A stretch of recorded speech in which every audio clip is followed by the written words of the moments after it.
Good, sir. This is a hybrid meeting, so we have a number of people online. How many people do we have online? Just so we know. We have 8 people. 8 people online. All right, welcome. We can't hear you. Is this microphone not working? Yeah, we'll give us a second. This is a kind of a new format.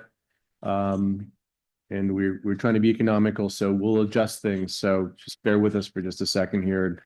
And if you can't hear, just yell at me and we'll adjust speaker levels and things. In the meantime, we'll call the meeting to order. And Nova, if you could take roll call. Sure. Councilmember Barron. Here. No. In a minute. Councilmember Dramoff. Here. Councilmember Booter. Here. Mayor Pro Tem Delves. Here. Mayor Byrne. Here. All are present.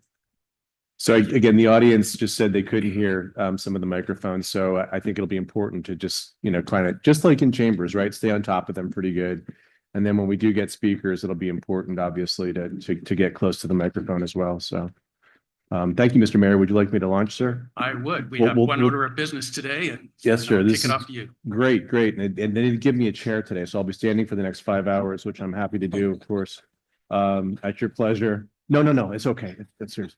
I just wanted to thank you all for coming. And this is actually the best turnout that we've had. It's because Brandon's been walking the streets and making sure people come. So thank you so much for coming. This is a really important meeting. This is obviously where the council will be discussing, hearing from the public, the priorities that hopefully that we can implement and complete within the next 12 months or so, 9 to 12 months, not more than that. So I wanted to welcome a lot of new folks. We've got 3 new council members. We have some new executives around the table. And the format of this is on purpose. So Mr. Barron sometimes asks me, when I say we, do I mean we or we? And in this format, the we is the city team with the community. So it really is the larger we. And the intent here is not just to have all my wonderful executives here at the table, but them to lean forward, answer questions of council and the community, but also offer their suggestions on what we prioritize, how we prioritize things. So again, the format is very much on purpose. There are no bad ideas. So there's nothing that's really off the table. Again, it will really be up to council to help guide what we're going to prioritize and what we're going to focus on. And with that, I want to present a couple of slides, and we've had a great meeting with the Mayor Pro Tem. So I've got 2 or 3 slides, and then I'm going to ask Mayor Byrne and Mr. Delves to introduce kind of a new way of thinking. Rather than potentially going through the entire list of current priorities that we're working on, maybe we look at it a little bit differently. So let me launch. I don't want to steal anybody's thunder and jump right in. So this is a format that we've been using for, I don't know, what, 6 or 7 years now. And we sat down with a past council in the community, and we talked about how do we focus our efforts. I mean, there is the daily things. Anna's office processes planning and building permits. The city attorney's office obviously answers a litany of legal questions. Mary and Javier's office, they pave things and cut things down when they're dead, and does typical public works projects. The commander and the chief obviously police and keep the community safe. But how can we create a broader vision and mission statement? So these are the kind of the keys that we came away with. And this is kind of the base of this is the kind of the constitution, if you will, in our mission and vision statement. There are copies of these remaining somewhere, Nova, on the table over there by Tom. He'll get you a cup of coffee as well. And so anyway, this kind of sets the foundation for, again, I think where we're going. And then what the council said is we need to have some guiding values. And, a lot of these for local government should be very, very obvious. Stewarding the public trust and excellence and being responsive and being really transparent, having great communication. I'm stunned by how many people are here. It's really wonderful. Being respectful and caring and all those kinds of things. And then it's difficult to really to really the right side of the slide, it says council priorities. And Mr. Delves was talking about pillars or themes or buckets. How do we organize our actual priorities, the things that we're actually going to do on the ground? So what you see on the right are the current council priorities. And again, underneath them, it rolls down and we talk about some of the specific things that we're working on. So each one of our current priorities falls underneath one of these larger themes: financial sustainability, the natural environment, village character, community engagement, infrastructure, and the business environment. And again, the existing list of priorities that we have fall under these elements. And then, of course, it all rolls back up as well. So what you have is a mission and a vision statement and these guiding values, and they serve as the foundation for the council priorities. And so again, everything works together. Emily put these slides together. We always try to make things, as intuitive as possible. So you'll see that in our budget documents, more images rather than just lists of things. So that was the goal. And I think with that, I'm going to ask, again, the Mayor Pro Tem to offer their vision for how we potentially move forward with the rest of the council's blessing on this presentation. So again, we have slides for the existing list of priorities. Now we've got some suggestions on how we could look at this a little bit differently. Something that Councilmember Dramoff as well and I have been looking at. First off, can you hear me? All right. This is going to be an interesting day because this has been taking shape just over this week. Chip and Brandon asked the mayor and I to come in on Monday to just talk about how we wanted to structure this meeting. And a little bit of background, in the last city council meeting, Councilman Buder and I, first off, the city council created a financial stewardship work group and appointed Councilman Buder and I to that work group. And the intent of that work group is really still a work in process, but it's really to work with our senior staff to find opportunities to perhaps improve the process by which we develop budgets, with the intent of a budget being something that is achievable in that current year, and that we don't have budgets that are too big for the resources or the capabilities of what we have. But beyond budgeting, also that we have more detailed, more transparent, more regular reporting against the budget to see how we're doing. And that we're not waiting long periods of time before we kind of see how we're doing, how have we done. So with that background, this meeting is really the beginning of the budget process. And the conversation we have here today should inform the budget. When I see the word strategic, I have to me, strategic does not have a 1-year horizon. Strategic has a 5-year, 10-year, 30-year horizon. Strategies, they need to be nimble and they need to change, but they also need to be, I'm sorry, there's a lot of pollen out there. Too many trees. But the strategies also need to be enduring. I'll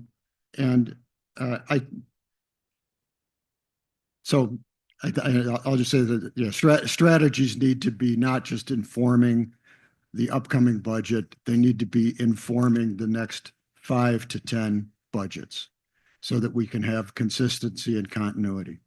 Speaking of that, every 2 years we have elections. And that means every 2 years we get new faces, and new elected officials can get in the way of continuity because we come in and we either are not informed of history or we want to change it. And that's just the reality of government.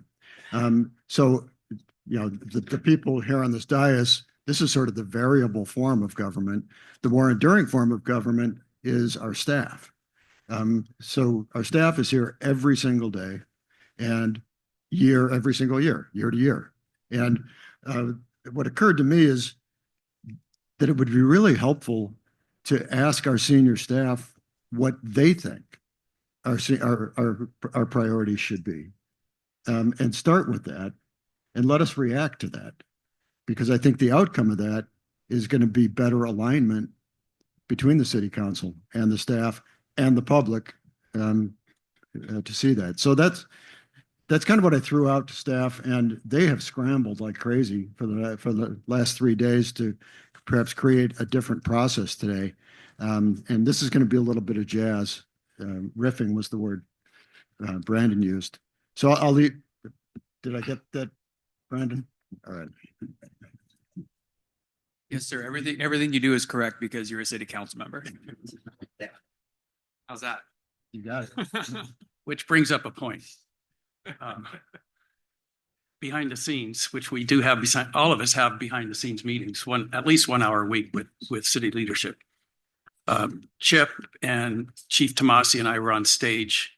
It was a little backwards because we were having a state of the city meeting before this meeting.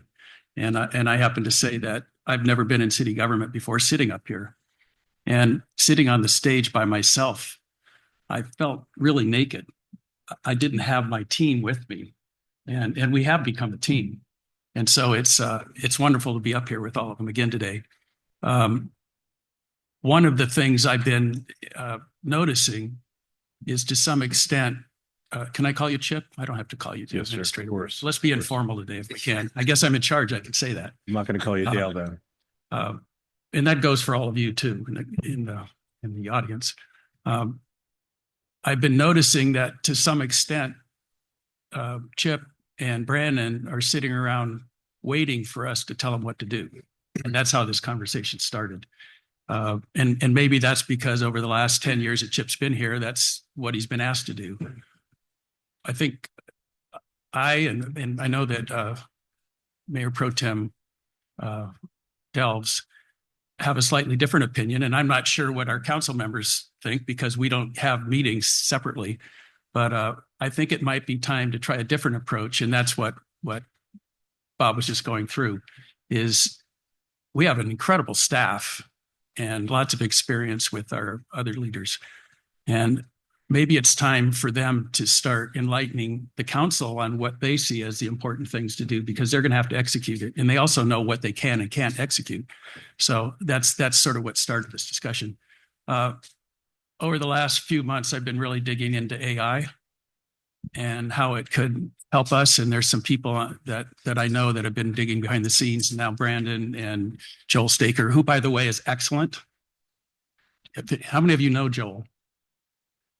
I didn't think so. Well, you're going to get to know him in the next year, trust me, because he's phenomenal, and he's brought some things to light. I can't say it any better than what an AI system that Joel actually introduced me to. It's called Notebook LM. It's a Google product, and I took all of the documents that were sent in our agenda. How many of you read all of it? Probably nobody. I know I did. I know the people here probably did, but there are documents, there are probably 5 or 6 documents attached to it, plus the cover sheet. I fed all of those into Notebook LM, and I said, make me a podcast. And I can't play you the whole thing, although it'd be fascinating for you to listen to, but I did give Chip the beginning couple minutes and the ending couple minutes. And I don't think I could say the beginning and the ending any better than it did. Keep in mind, it took hundreds and hundreds of pages of documents, and in 3 minutes, put this together. Hopefully this will work. Yeah, we needed your permission, Mayor. I did. Okay, I great. did. Units. So this is the beginning. I just said, make me a podcast out of everything that you got in this package. Do the beginning one first. The governance? The governance? No, or it's the beginning. It's the planning, strategic planning, beginning. No, we don't have it yet. You don't have it. We'll do it sometime today. None of them are working? Okay, sorry about that. Oh, well, that was a really great start too. I guess we should have better preparation. There's a beginning and an ending and a Yes. common sense. Those are the ones I want. Yeah, still need your permission. Mr. Mayor. I did. Okay. tell you what, we'll take a break at some point and do it. But Yeah, basically the ending was it takes all of us working together in order to make this a success. Because, I noticed on this sheet, if I can kick into this, there are 2 or 3 things on this list that are high, really high, yeah. and nothing happened. And I think what Chip was asking us is we want to work together today to have that not happen. Like we're here to find, I don't know, 5, 6, 7 things maybe that we actually execute. And we execute it by all of us, including everybody in the audience helping us because we need help. And so I'm just going to wait until my backup documents are ready, and I'll kick it back to you, Chip. Great. Thanks, Mr. Mayor. That's a great introduction. Saturday is Saturday. I begin my 10th year back with the village, and when I got here 10 years ago, we had 99 priorities, and so I met with that council and I said, we're at 2% on this one and 13% on this one and 43%. And it was untenable. And so we've been, working really to try to focus those down to a reasonable number. So whatever you come up with, we'll do our noble best, obviously, to implement. Councilmember Filito, former Councilmember Filito's in the audience. I used to use the C word. She said, "Don't use the C word with me, Chip." And the word is capacity, right? What do we have the capacity to do internally? And that's. Can you turn it up, sir? So did you hear my C word joke? My capacity word? Okay. So part of what we need to know about capacity is what we have from the staff perspective to actually implement. And then married up with that is the financial capacity to implement. The assignment that you're going to see next was an assignment that Brandon gave to the executive team. I'm going to introduce them in a minute because I fear you may not know all of them. And this was Mr. Delv's suggestion. If money were not an object, what would be your highest priorities? So we're going to present that to you. You can't divorce yourself, obviously, entirely from the financials, right? At some point in time, some of these things are going to cost some money. But I think that Mr. Delv said it really well, which is these priorities should help inform and help drive the budget. So the way we're doing this, the cadence that we're doing it in, I think is very, very logical. From my left, Marissa Bermudez, she's, what do you do? HR director. Anna Jeanette, been with us for 3 weeks, 4 weeks now. Public Works, community planning and building director. Javier and Mary from Public Works, thank you for being here. Our finance director, Jamie, our CFO. Brandon, what he does. Over here, Ashley Wright, community activities and library director. Chief Tomasi, you all know, he's got to get the haircut. Commander Terrera, if you haven't met him, he's been with us for a couple months now. Emily is one of our analysts. She's just phenomenal. She's a utility player. She does a great job. You've heard all about Joel already. And of course, our supernova over here in the corner, our intrepid city clerk. If there's no opposition, I'm so sorry, Counselor. Our city attorney, he also has a good haircut. So thank you, Brian, for coming up for this. If there's no opposition, I'd like to move to the, kind of this suggested new format that we put together. And I do want to thank the executive team for really moving on a hurry up offense and making some proposals for, again, kind of managing up and making some suggestions, not only on the themes, but on the priorities that the council might want to consider. Joel, do I have to scroll through all the slides, or can I just move to the, I want to go toward the end of that. I don't want to scroll through 30. I can do that. That's all right. All right. And this one was great. And this one's completed. And this one was fun. So here's what we came up with. We call it the refreshed priority themes. And then Brandon said, well, everything that we should do should allow us to provide better service as a government and or should make the village a better, safer place to live and visit. So those are kind of the, those reinforce those other pillars that we have. And so again, we stuck with 5. It could be 7, it could be 3. These are the new themes, if you will. Financial sustainability, accountability, and transparency, stewarding the natural environment. And again, underneath each of these, you're going to see some more specifics. Maintaining public safety and infrastructure. And that's not just what the commander in chief do. You're going to see things that roll down that talk about our sidewalks and our tree stumps and our tree wells that we really need to address. Preserving the village character. Underneath that, you're going to see things that Anna is doing with design traditions and housing and ADU ordinance, and then providing effective, reliable, responsive, and friendly government services. I mean, that's what we should be doing.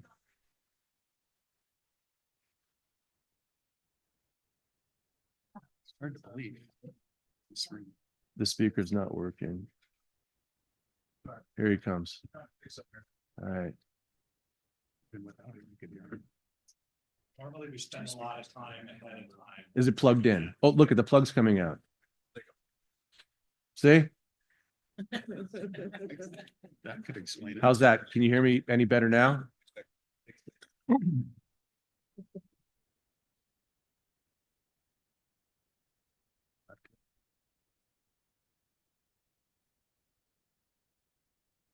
You need a Bernoulli converter? Is that better? Do you want me to do the slide over? Come on, I can do it over. It might be better the second time. So these are the new themes that we're positing to you. So with no further ado, let's run through. And again, I want the department heads, when I mess these up, to lean forward, grab a mic, and explain in short order. Bob's no longer here, so I don't have to worry about a wild card, Bob Harari, saying something weird. But please lean up and make sure I'm accurately representing what the vision for a specific priority is. So under financial sustainability, accountability, and transparency, we like the word sustainability, so we kept it. And again, Jamie can speak to this, and she can speak to this for like 48 hours straight without breathing. So refine our financial policies. We've got a whole book of financial policies. I would suggest that the working group, Mr. Bruder and Mr. Delves, will continue to delve into this. Jamie's been with us for 9 months, 8 months, something like that. Better position the city for bonds and other financing. One of the things the working group has been talking about, and Councilmember Dramoff has been asking me, is what are the tools that a local government has to raise revenue?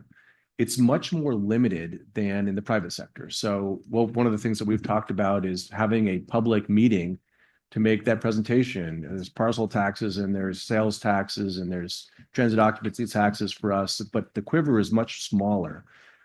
So going through those and what bonded indebtedness means and what our bond rating is and our financial rating. So doing that, tuning up our investment portfolio. How much do we have invested? Did you tell me the other day? Was it 38? Yeah. $38 million in investments that we have. That's outside our assets, our fixed assets. So are we investing that? We have an investment policy. So we're following our policy, but generally it's very conservative instruments. So working with the council and certainly the stewardship working group and the community to bridge that gap, to make sure that there's the ultimate transparency on how we're investing and what we're investing in. Continue our working group, obviously. Find revenue enhancements. I've been preaching this for some time.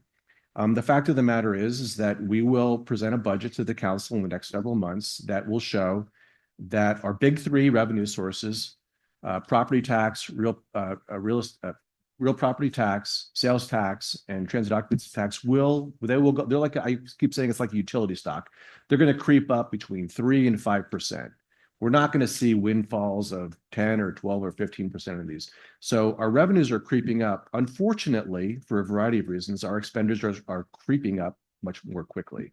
So the lines between revenue and expenditures have crossed. So we need to look at new revenue opportunities. So we think that this should be something that we're working on.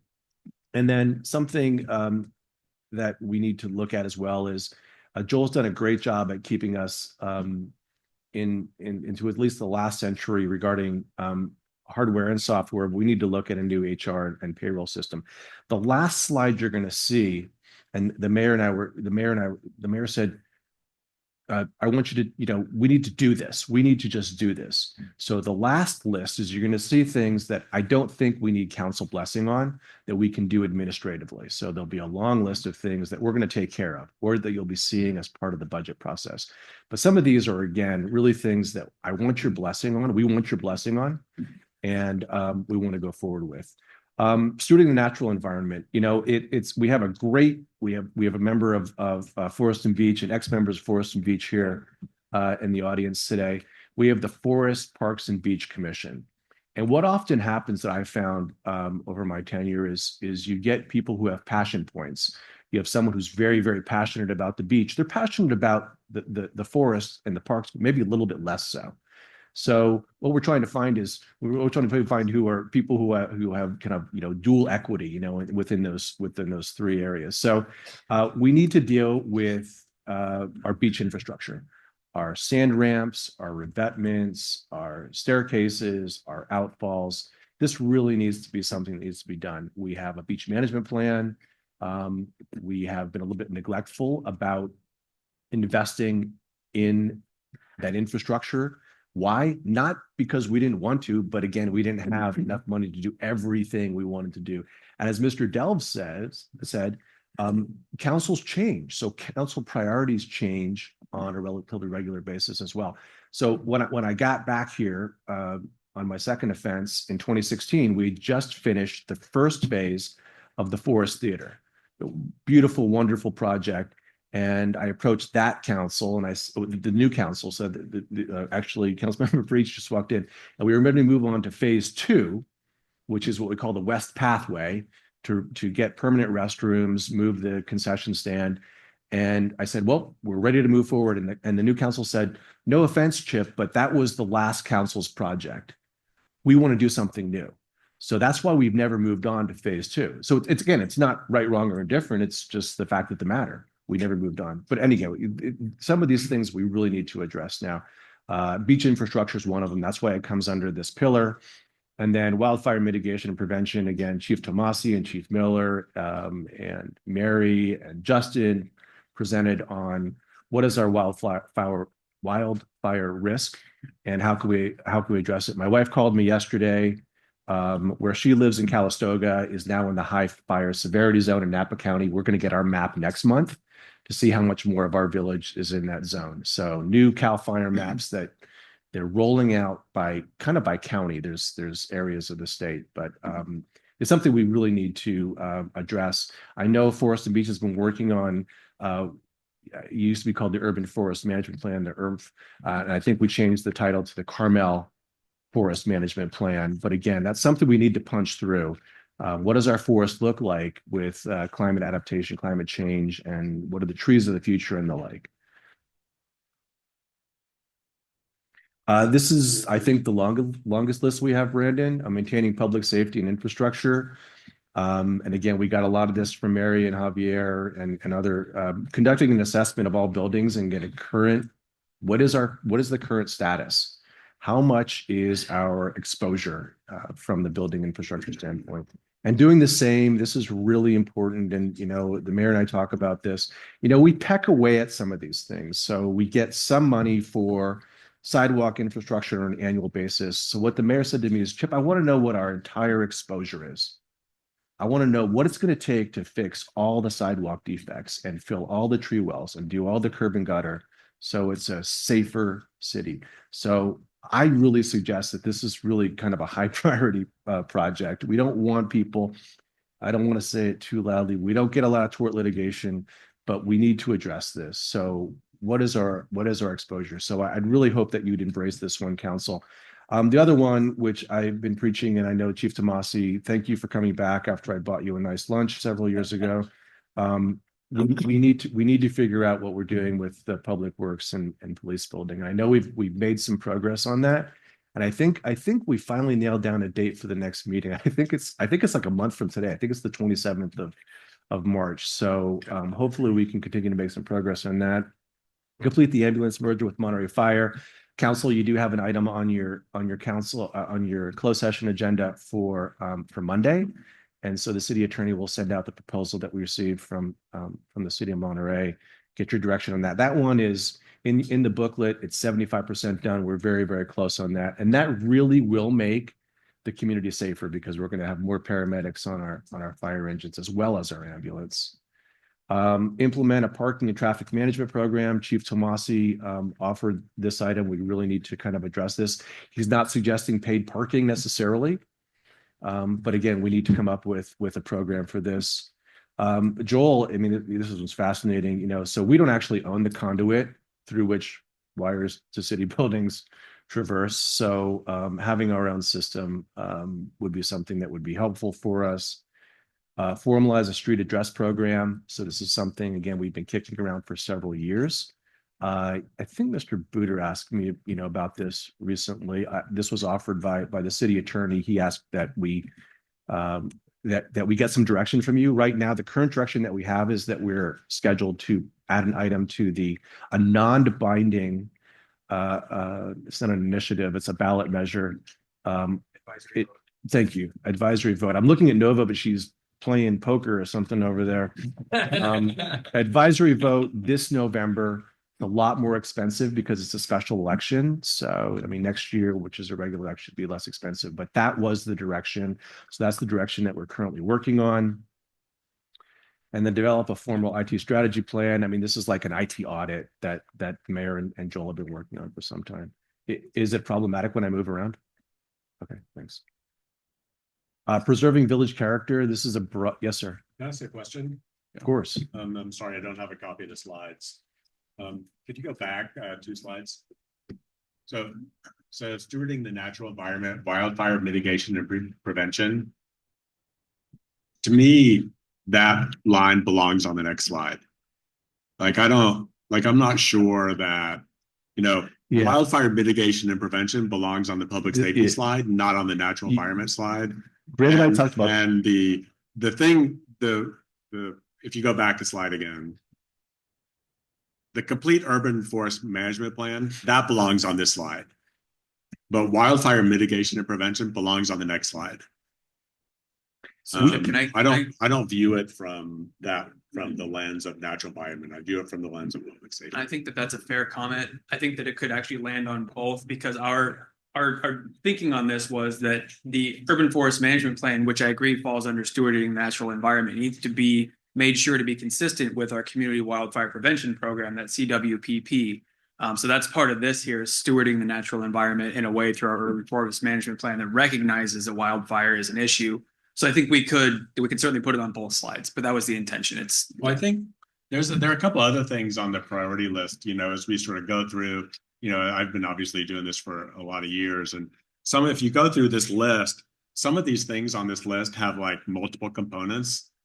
And they're really like, you know, 2 different projects that are going on. And I think what happens is we sort of, you know, we, the council and you staff sort of fudge these things around because we don't want to think about what the actual project is. It's sort of difficult to explain. And I think that this is one of those things. Like, to me, those are 2 different things.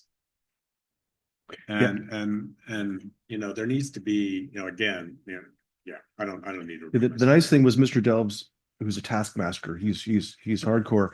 He said it doesn't need to be perfect, Chip. So yeah, and I agree with you're going to see a number of priorities and projects that could be in numerous different themes. And I don't think it's problematic. And you know, again, we may end up with a final document that you have things that are in multiple areas. For the benefit of the public, what we do is we have this all-day session, and you can see my colleagues taking copious notes. None of them have their pens in their hands. Anna is, thank you. And Brandon. That we're going to come back at a future council meeting, ideally in April, and say, did we capture what we think we heard? And so we'll do that, and hopefully we can adopt it by a little resolution at that point in time. But yes, sir, I there's no pride of authorship. We welcome the criticism. Yes, sir. Keep move. Where were we here? Goose. Yeah, Bravo's over there. Everybody wants to take him for a walk at the break. Village characters are obviously a broad umbrella. I think there's a lot of these priorities that could fall under this umbrella. We're so grateful to have Anna here for so many reasons, because Brandon was doing at least 2 jobs for the last year, but we need to punch through design traditions. Brandon's been meeting with the design traditions committee that this is one thing he'll retain, in spite of the fact that Anna's here. So we need to do that. And part of that, an essential part of that was reestablishing the design review board. That was part of design traditions when we adopted it 25 years ago. I was part of that. And this is a 1.5 for the benefit of the public who don't understand what the 1.5 is. Mr. Barron said, this isn't throw it away and start over. This isn't a 2.0. This is a tune-up. And so in spite of the fact we've been working on it for several years, it is a 1.5. So hopefully we're looking for a draft this summer before council. Is the phone dying? All right, thanks. Implement the housing element. The next phase in the housing element is the implementation phase. I think Mr. Bruder and others can speak to their work on the AHA group. I think you had a long conversation with Housing Community Development the other night. I think we're poised to see a draft of the revised housing element here, hopefully in March or April, and then completing the amendment and doing some establishing the objective design guidelines and the ADU ordinance, and which again a kind of a broader umbrella. Providing effective, reliable, responsive, and friendly government services. Carmel is interesting. It is some people there was a Wall Street Journal article, I think late last week, about the value of properties, and it talked about our beautiful beach and our streets and our village character and all those things, but it was really kind of based on the economics, like the price per square foot, and they compared us to somewhere in Colorado, Aspen, or somewhere Jupiter Island, Florida, or something, and I don't think that's what we're about. So it didn't really land well with me. But what I came away with is that good planning builds value, and good planning often takes more time. So people are critical of the amount of time sometimes that it takes them to get through our processes, whether it's a tree removal permit or design review or design study or what have you. That said, we need to make sure that we remain very responsive and communicative. So sometimes we get critiqued. Sometimes when it's our fault, we own it. Sometimes things, because they're not going through our process properly, get delayed. That said, we can always do better, and that's what we're here to do. So Anna offered coming up with a new permitting software with a focus on AI. I have no idea what that means, but I'm looking forward to it. Nova came up with scanning and digitizing all historic records. One of the jokes that we have in my office, because Brandon, I don't know if you remember the old planning office, but there were rows and rows of file cabinets because every property in the city had a file, and it had copies of building permits and encroachment permits and deeds. The old houses had old blue line drawings. They were fascinating. And Mary, you remember them. Mary and I worked together 30 years ago on that side of the hallway, and we used to tack them to the wall, unfortunately. But Brandon had this brilliant idea to scan all these plans, and we did that, and they're all accessible. He likes to say a realtor can review them from the comfort of their home while drinking wine in their pajamas. So that's been a great tool, I think. And what Nova's suggestion is, we've got reams of historical documents that also need to be scanned. We've got a vault, climate-controlled vault in the basement of City Hall. There's no money down there. It's just documents. And so, again, I think we need to do that. So thank you for that. Joel offers up expanding our Wi-Fi network, part of a smart village plan, places like our parks and the beach, et cetera. And then kind of implementing new technologies across all our functions. And I think that that's just relevant in being a kind of a contemporary city, trying to be responsive to the needs of the community. This is the list of items that didn't make the priority list, and I offered up. I'm not going to go through all of them, but these are the things that when the mayor says, can you help me get this done, that the executive team offered up, and we said, these are things that we really should be doing administratively. So these are things that'll be part of our normal repertoire and work program, kind of intradepartmentally.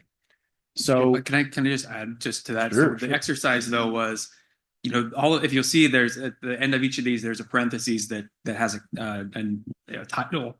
They still fall under that bucket of 5 refreshed priority lists. So these are all things, and there's more. You could go a layer down from this. Sign time cards twice a week or twice a month. Yeah. Like there's stuff that we do on a regular basis, but this is the stuff that's kind of a bridge between the council level things that Chip just went through and larger department-wide things that all the department heads can work on and should be working on that fall under those 5 categories. Everything we do, like I said, should either have us provide better service as a government or make the village a better place to live and visit. And so that all these things fall under that as well.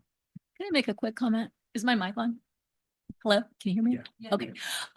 First of all, I want to thank the mayor and Mayor Pro Tem for putting this together and changing the format and working with staff and getting this done within the last couple of days. I think it's a much more efficient and much more effective way of dealing with these priorities rather than this huge list of 20, 30 plus items. But this is the first I've ever seen of it, and I don't have a copy of it. So Nova, maybe after the meeting, would you be able to send council and the public? I think it would be really helpful. Thank you.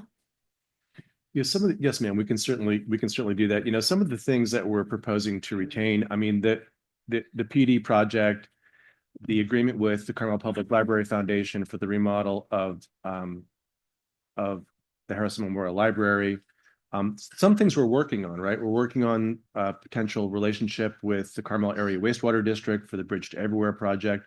But there are things on here you don't see. So that's where I need your direction. On the corner over here is the Scout House. So that was a lower priority item for the last council.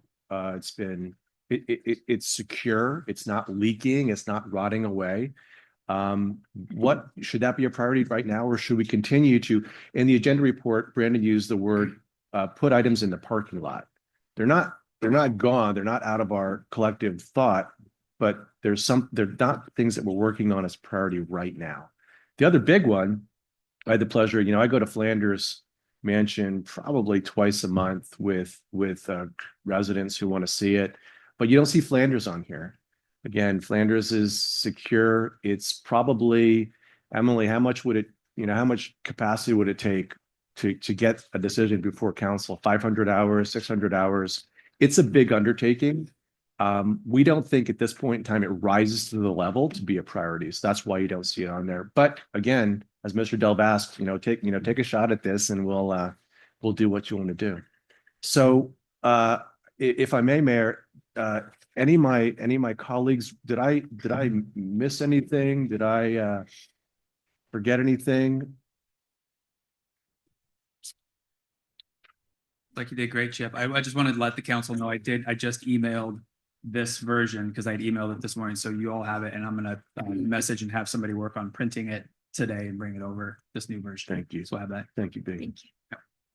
So my suggestion, Mr. Mayor, is, we answer any questions. At this point in time, so we've been going for about an hour, maybe questions of staff, comments, initial comments by council prior to going out to the community for questions or comments, sir. I think that's good. Let's start with questions from the council. It'd be nice to get the public involved as quickly as we can. Yes, sir. Yeah, Dale and Bob, I guess if you guys could just clarify the It's tough. if you guys could just clarify the process. So the staff has presented sort of their priorities. And what's your vision for sort of how we take this from here and make them our priorities? I wish I knew. Because this has been, it's been crafting.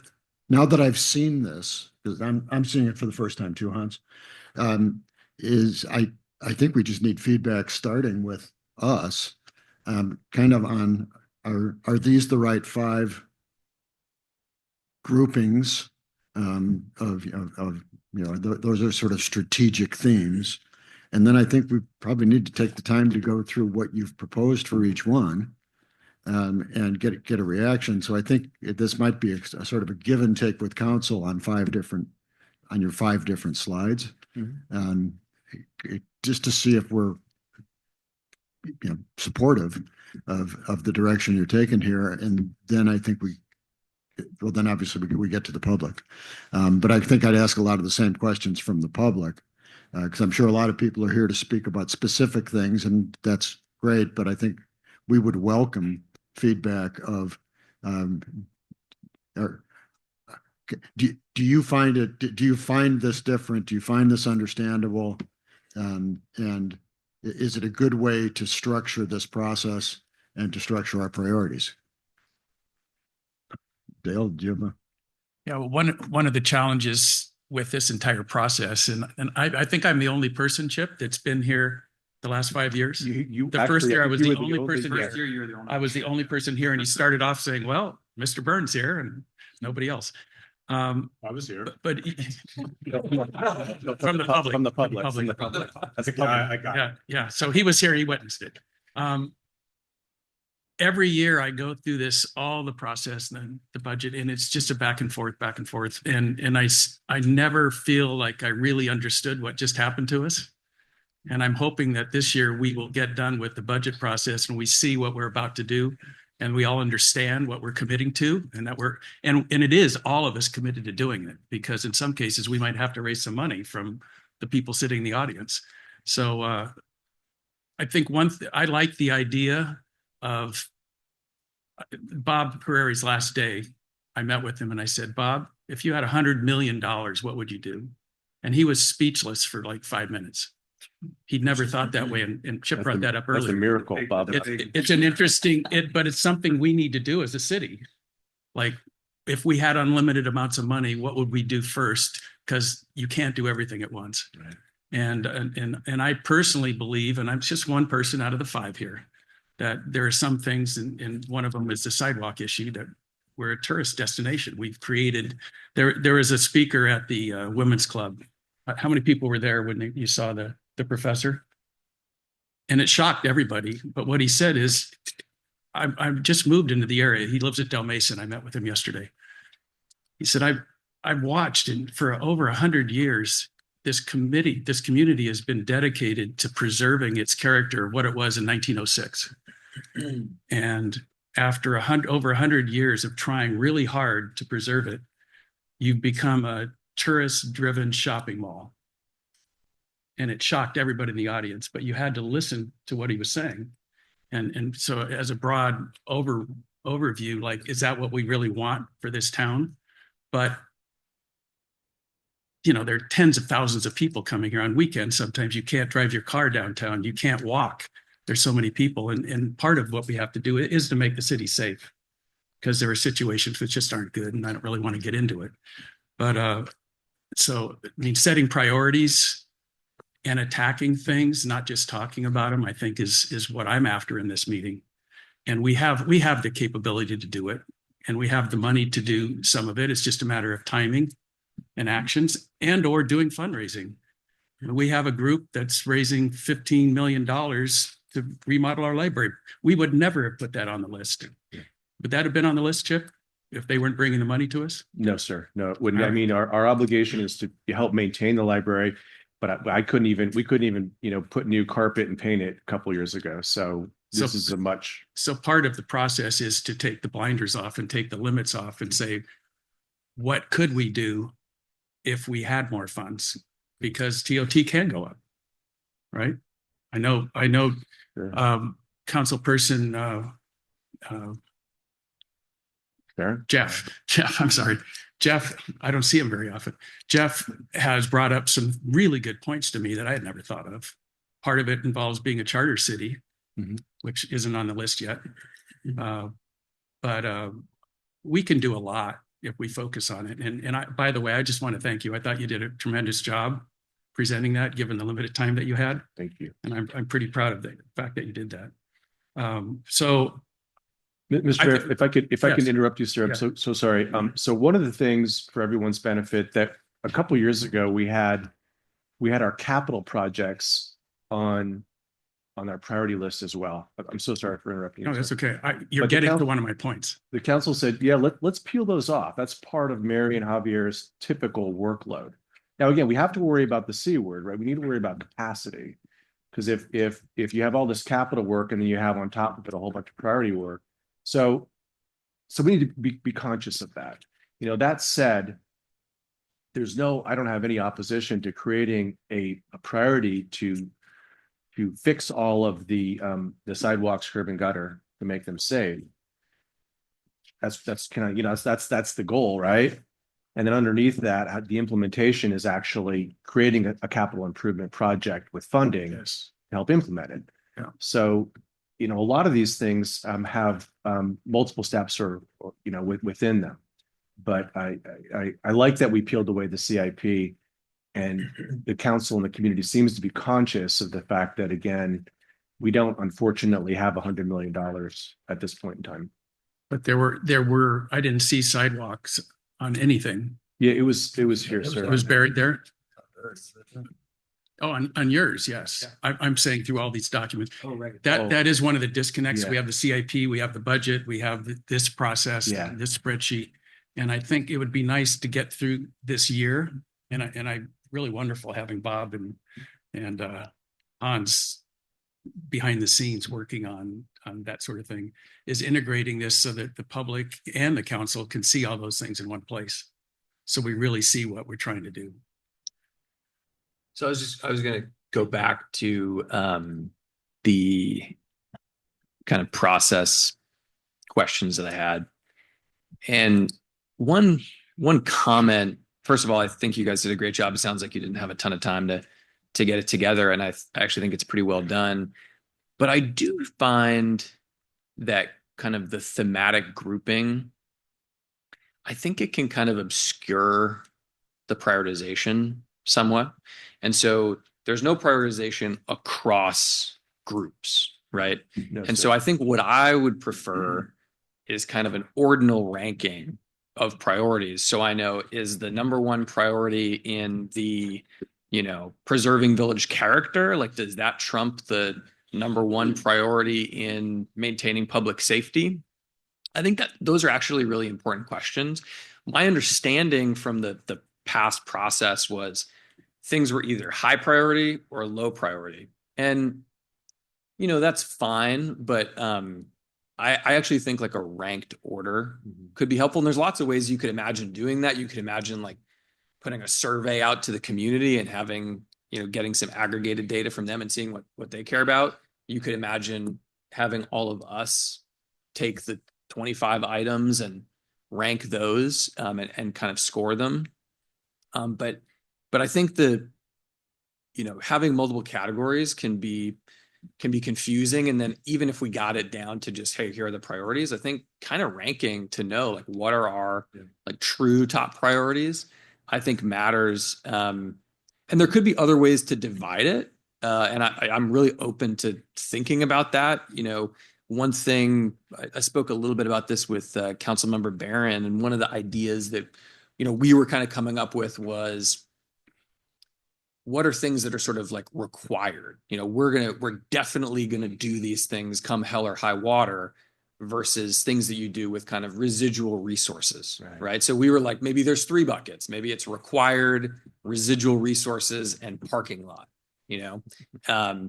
So I think thinking through some of that, I just worry a little bit that some of these themes and the lack of true priority rankings could make it a less valuable exercise.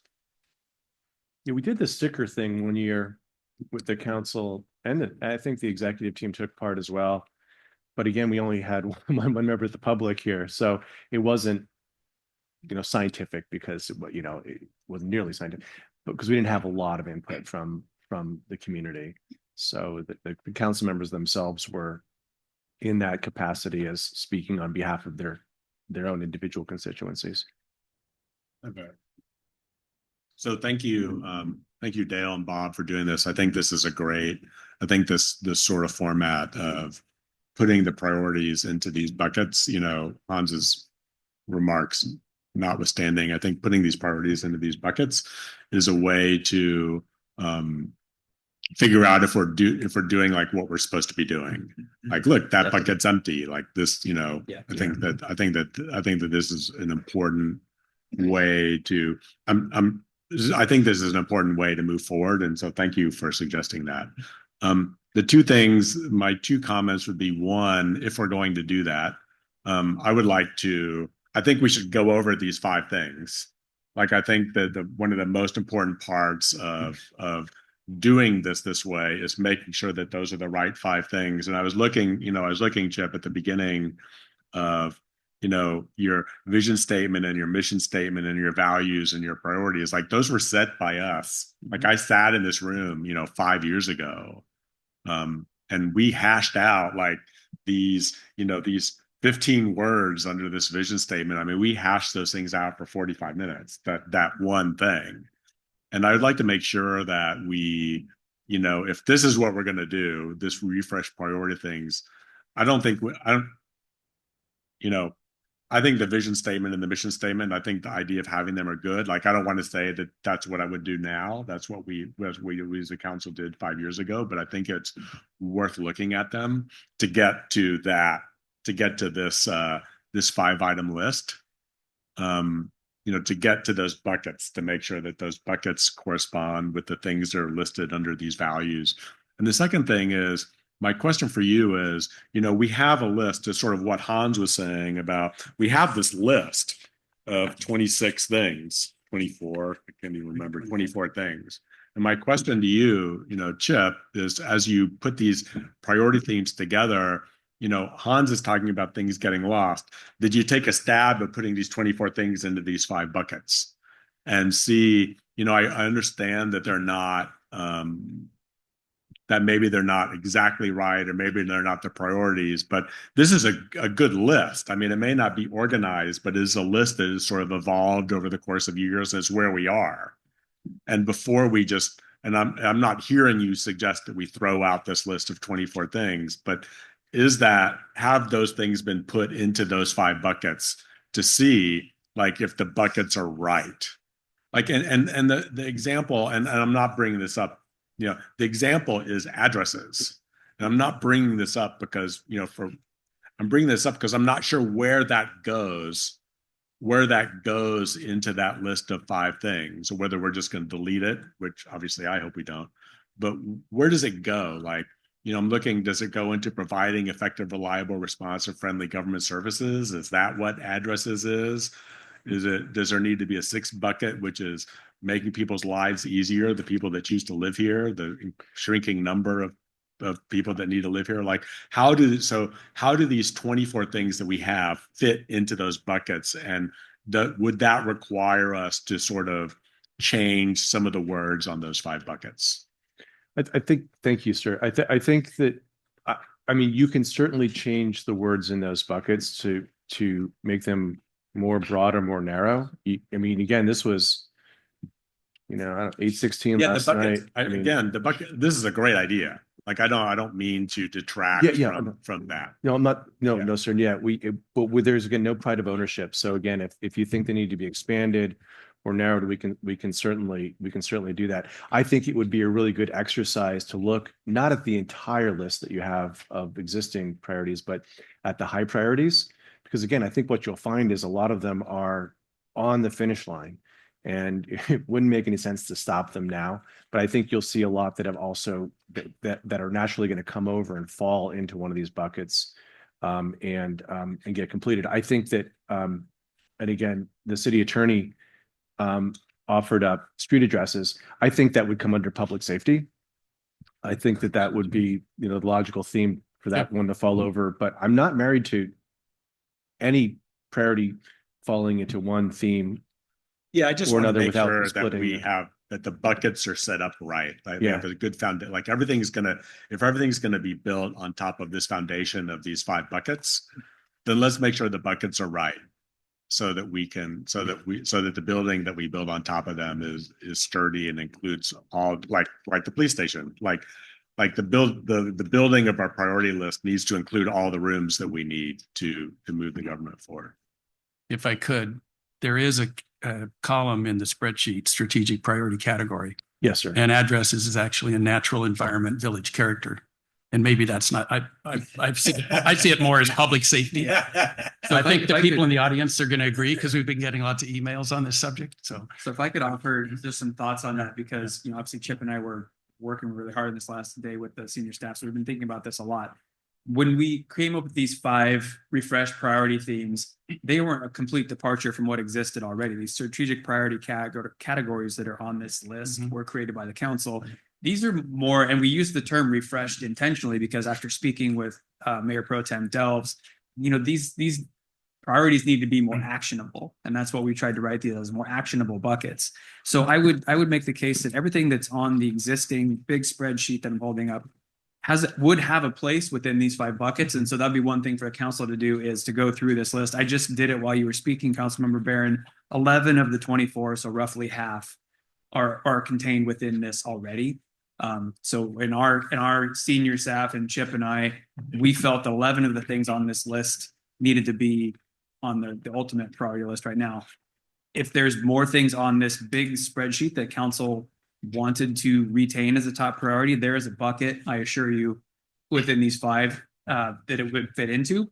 But maybe we need to tweak the language a little bit, like you said, because I remember crafting all of those before. There's a lot of thought that goes into every word because words matter. So, but I do think we have a place for everybody here right now. So Brandon, we're here now. We want to accomplish coming up with high priority items for sure, and probably some median priority items. The lower ones might drop off. How would you suggest, given that we're here to give you direction to get things done, how would you like to proceed? I want to say I appreciate Councilmember Booter's comment. I mean, the way my brain works, it would be nice to know, numerically where to go, and maybe each bucket has a number 1, or I don't know how we do that yet. I think that's a good conversation to have. I don't know if that's a today conversation. Yeah. I think we probably, most importantly for me, I'd like to make sure that, the community who we're doing these things for, not to, that they're bought in on the process, the way that this communication will work, because ultimately we want to make sure that this makes sense to people who are going to read this and track along, and that our initial swag at items on the list didn't miss anything. So, I mean, maybe that's, if you're asking me where to start, I think that's I think we're kind of there, unless the other council members have any thoughts generally about this process. Yeah, I think let's finish questions with the council. I've just got a quick Go ahead. one. Hans, with all due respect, I really don't like the idea of getting preoccupied with the numbers in the ranking, because this is, that probably the 4th time now that I've been part of one of these strategic meetings, and it just feels like there's too much performative moving things up and changing color coding and this, that, and the other. And I would just rather stick with the big group themes and then the items underneath, and let staff, focus on that rather than really worrying about what number, whether it's number 24 or number 26, and whether it's a medium priority. Or maybe there's a middle ground that we can reach on that, but I just would not focus right now on the numbers, because I find this big chart that we get all the time not very valuable. And it's the pressure that staff has about moving things around rather than actually getting things done, I think is a result of getting a big chart like that. So how do you propose we proceed? I like what I see so far. I mean, I'd like to read it in detail, once we get our copies sent to us. But I think overall, the big theme is great. I'm really impressed that you were able to put this together and put it together over a couple of days. I mean, this has been my concern every year or twice a year when I've participated in this, is that you really need the big picture, the big grouping, and then the items that go underneath it, and not worry about it. I mean, I think everything I've seen so far, you guys have all done a really good job in putting it together. Okay. Any other comments from the council before I open it up to the to our staff leadership team? Got one more. So I just want to react to Jeff and Hans and Alessandra, really. Yeah, the idea of, I'll start. One of the things I've learned over the last 90 days is that Mayor Byrne operates with an abundance mentality. that everything is possible.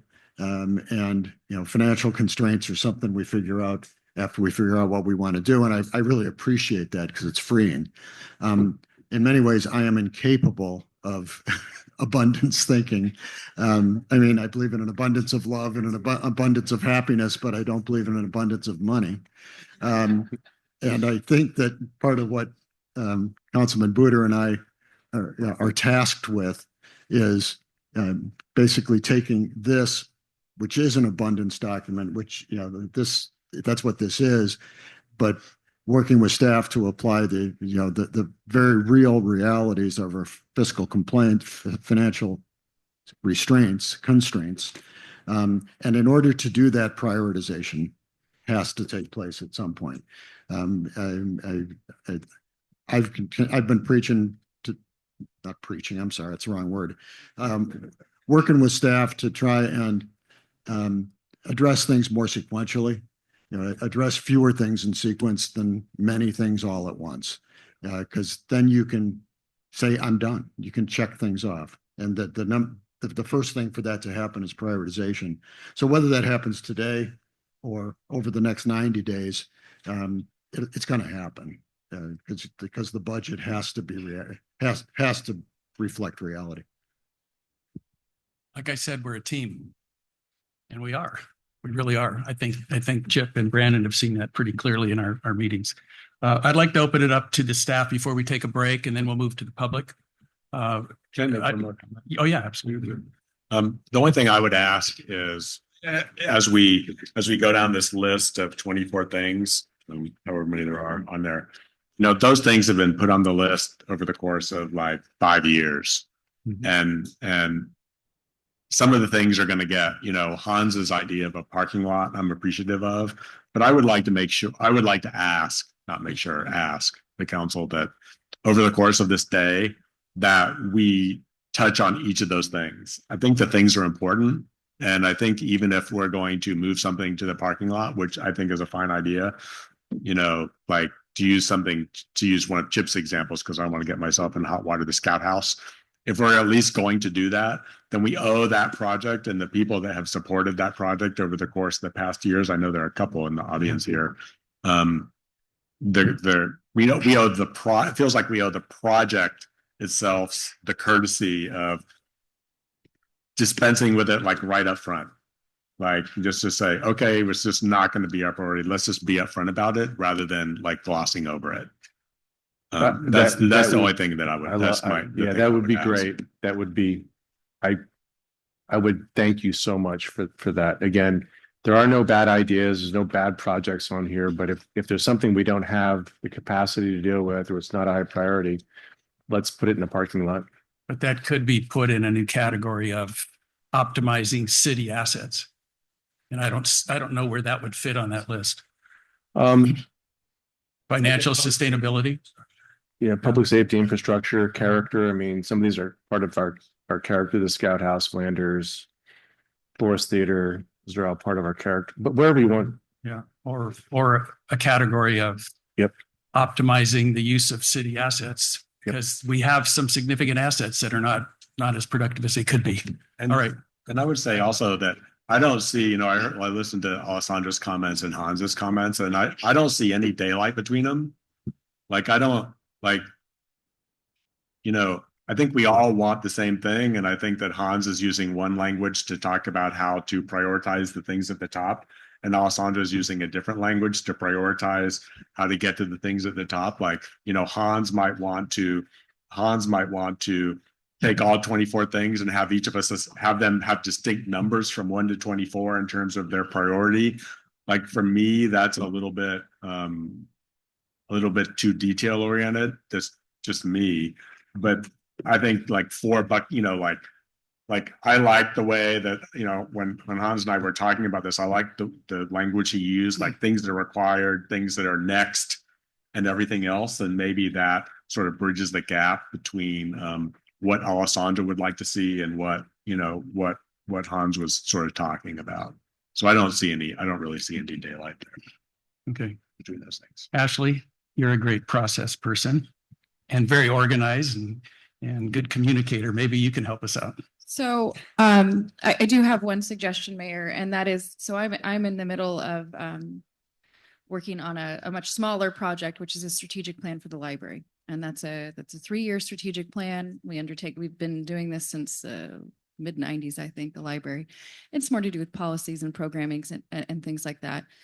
We currently have 4 goals with strategies beneath those and then objectives beneath our goals. Those objectives in terms of what we're seeing in front of us align with the list that you just saw here, the 24 items here. And what we do that helps us at the library is, because it's a 3-year strategic plan, we apply years to it. So dates, this is a priority. So it's 2025. I know when I do my budget that this is a priority for 2025. And it helps us balance our workload, but also it helps me budget for the next 3 years in terms of what we know our capacity will be and where I think our funding will be. So that's something that the council may want to consider, especially as you put things in buckets, is to attach years going out. And it speaks also to a little bit what Councilmember Delves was saying with this, outlook of 5-10 years. Again, ours is a much smaller outlook. Libraries really turn things over with, AI coming in and technology. So we're shifting things around a little bit more quickly than the city does with some of these bigger, longer range projects. But that's just one suggestion I have for consideration for the council for how to organize your thoughts and to apply those priorities. Maybe that'd make both Bob and me happy in terms of looking at what we could do versus what we can do and timing and action. Very good. Good points. How about you, Chief Tomasi? Ken, can you hear me? Okay. Thank you, Mayor. I really appreciate this process that we're doing. I've sat in on a few of these in my career. And each year when we go into what our budgets look like, I tend to look at, what are big rocks and what are little rocks. For me, little rocks are the everyday things that I can get done and the things that come up and the small budget items that we can take care of. And we talked a little bit about that.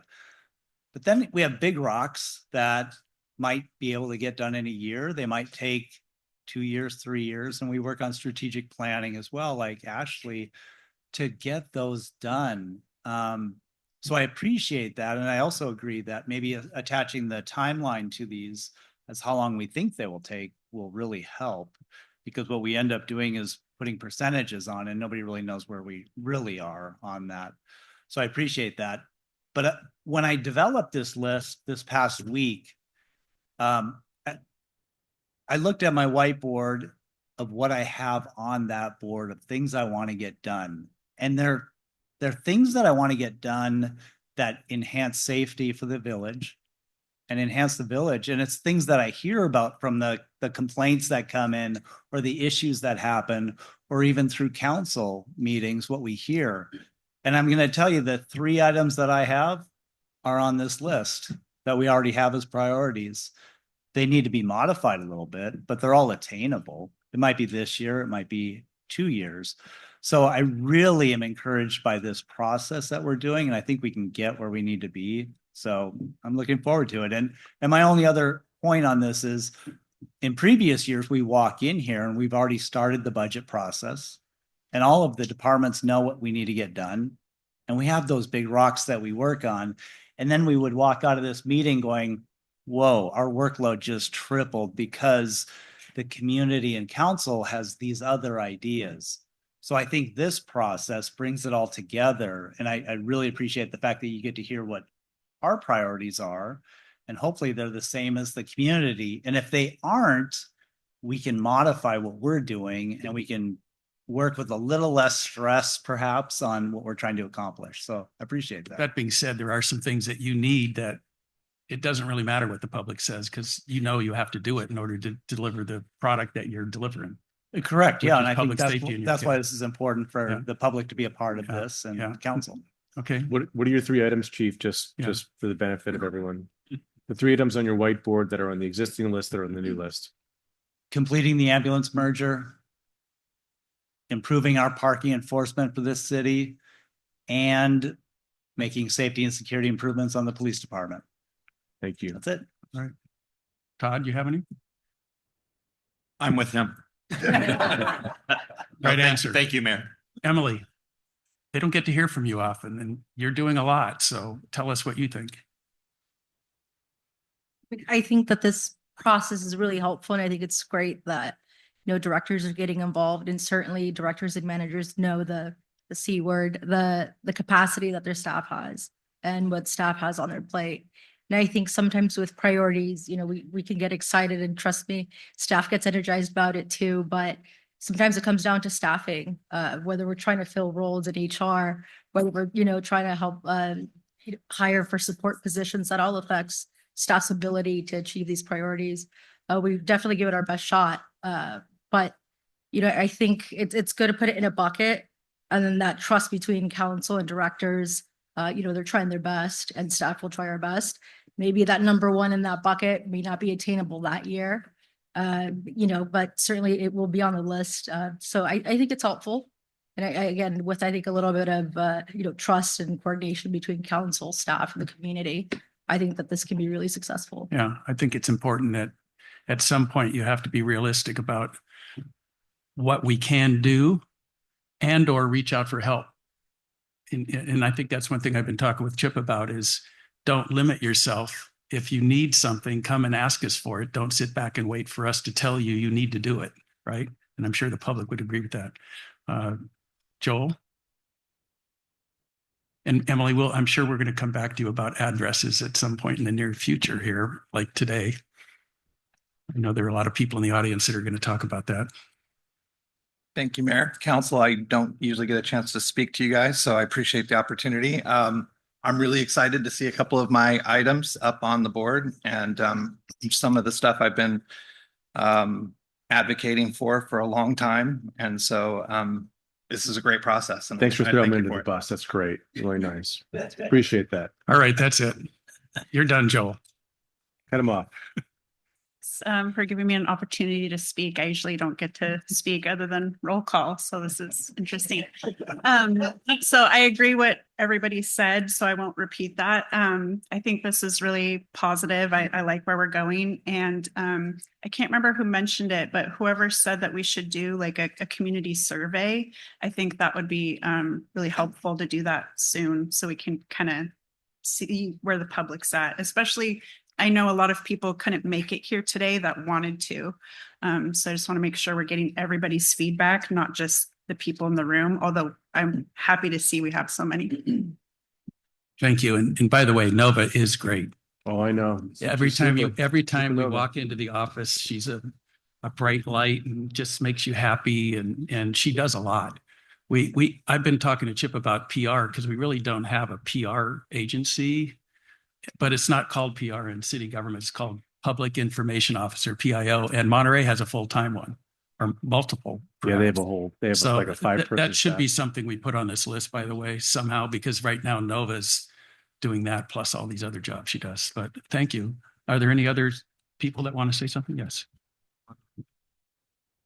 So I'd like to say I like where we're going here today. I've often seen done a strategic plan.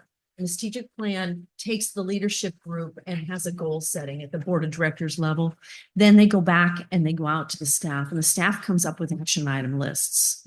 And I think what you've got before you today is a strategic plan and your goals envisioned by the guiding values. And I think you already got some action items here. So it's really giving you a good place to understand how this direction might go. I'm going to throw something out. It'll take a few seconds to explain it, but I just think it might be helpful. When it comes to prioritizing, there's an example on the other side of the hill. They've got a committee that meets, looks at projects or actions, and then prioritizes them. And the process, and that's the City of Monterey's NCIP program, Neighborhood Community Improvement Program. The way they're doing it might be useful. What they do is have every member of the council or board give every item on the list a score between 1 and 10. And so if it gets 10 times 1, 2, 3, 4, 5, then we know that's the highest priority thing. And if it gets a 5, we know it's the lowest. So it's a quick way if you wanted to give a weight to the existing action item list to help people to decide, whether it's a big rock or a small rock. Great. It's sort of what we did with the colored dots Yes, sir. 5 years ago. Hi, Mary. Hello, thank you for letting me speak. I really do appreciate the chance to give our priorities as well. I know when Bob Harari was here, he had the opportunity to say if money was no object, what he would do. And I think one of the big things for public works staff is definitely our facility, our building and being safe in our building. So making those changes, as well as the coastal infrastructure and the beach ramp so that police and fire and emergency can get to the beach.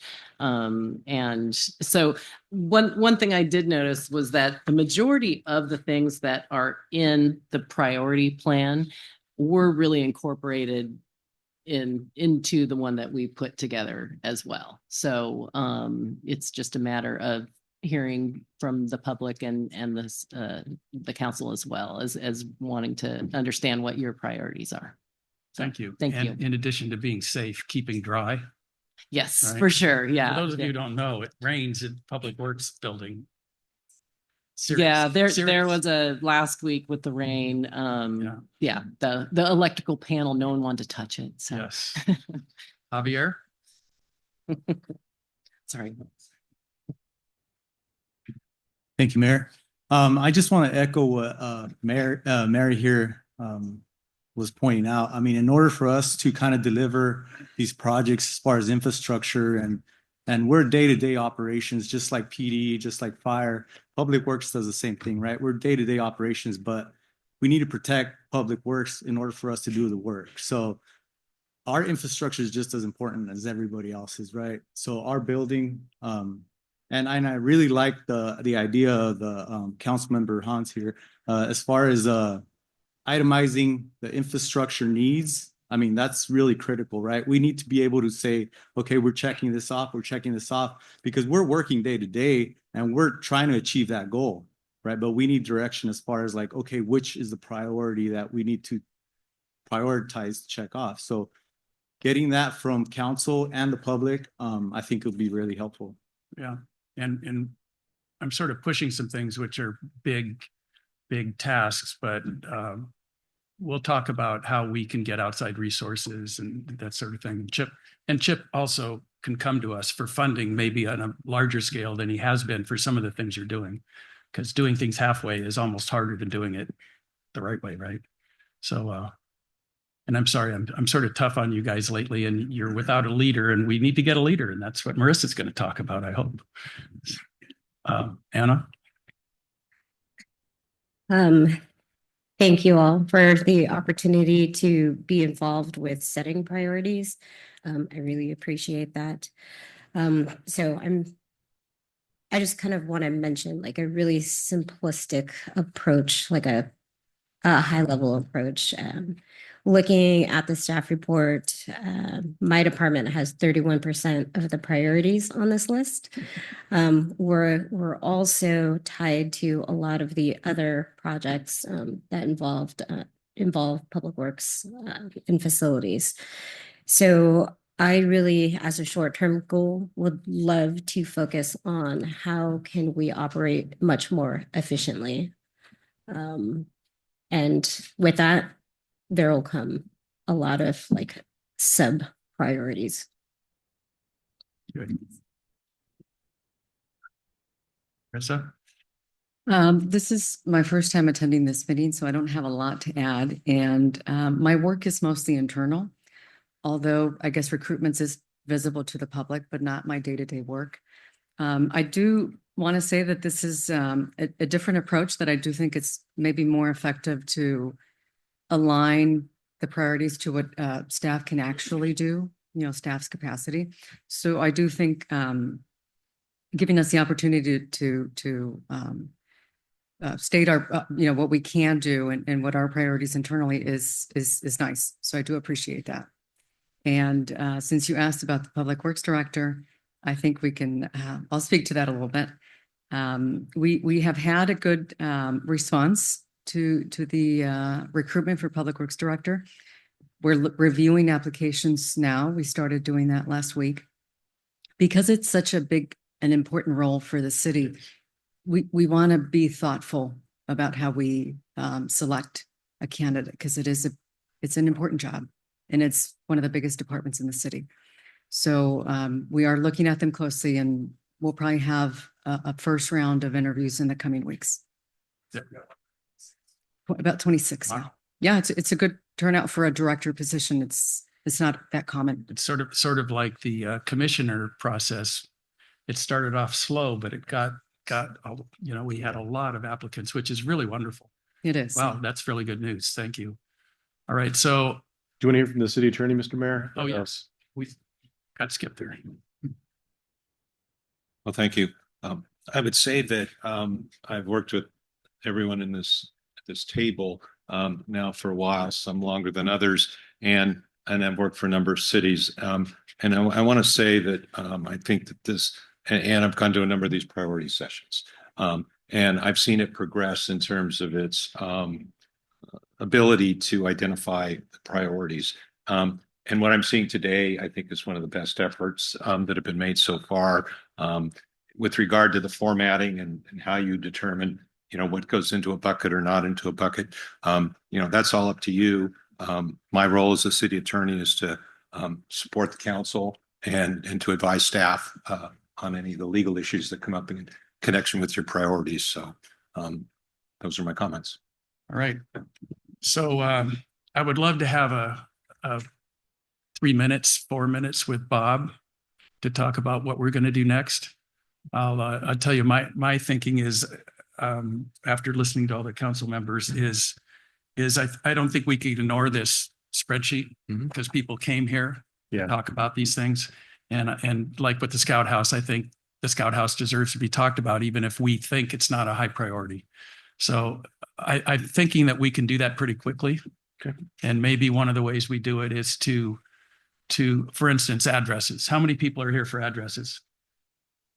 Okay, so, I don't think we need to have 3 minutes from every person here, because I think we all know that it's already been voted on, and we're supposed to figure out what to vote on.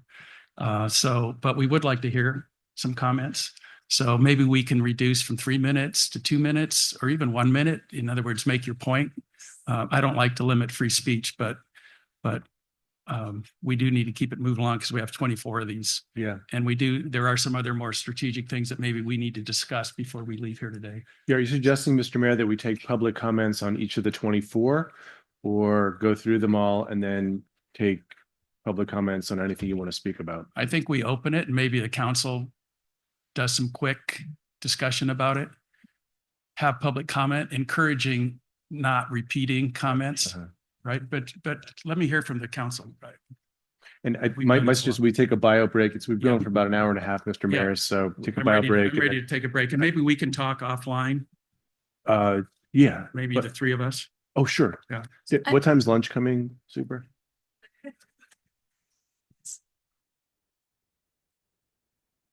Okay. Maybe we come back at 11:45. It's 11:35 right now. Yeah, sure.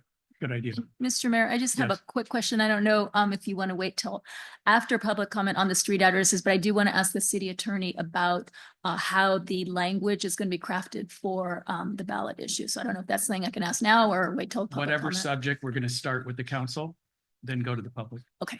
So you'll have a chance. Thank you. All right. Thanks. Yes. Bio break.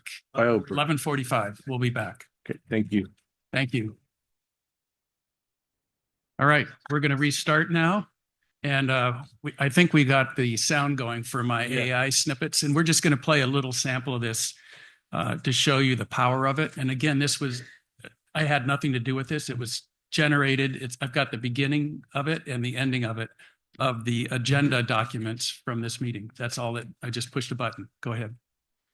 Hey everyone, welcome back. Today we're taking a deep dive into Carmel-by-the-Sea. Carmel-by-the-Sea. And how their city council figures out what their priorities are going to be. Uh-huh. We've got some really cool stuff to look at. We've got reports, meeting notes. We're even going to look at their priority list and how that's changed over time. That's right. And it has changed over time, which I think is really interesting. Yeah. It isn't just a static document.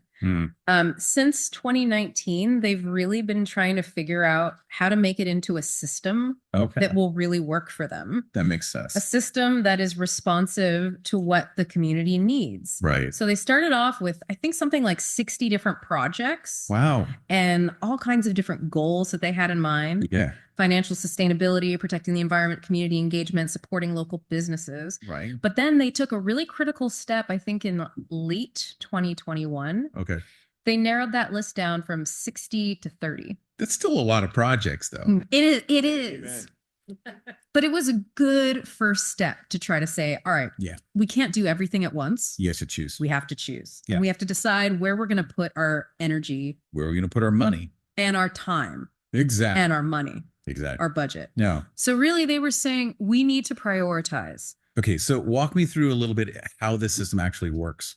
So one of the key tools they use is what they call a priorities matrix. Okay. And it's basically a spreadsheet that tracks the progress of every single project. Wow. It takes into account things like, legal requirements. Do they have to do this because the state says they have to do it? Yeah. Do they have the staff to actually do this work? That is a great point. And then they even assign a percentage of completion to each project. Oh, wow. So they're really trying to track things very carefully. That's fascinating. But I think what's really cool about this matrix is that they also look at how well each project aligns with the city's overall vision, which they adopted back in 2020. Mhm.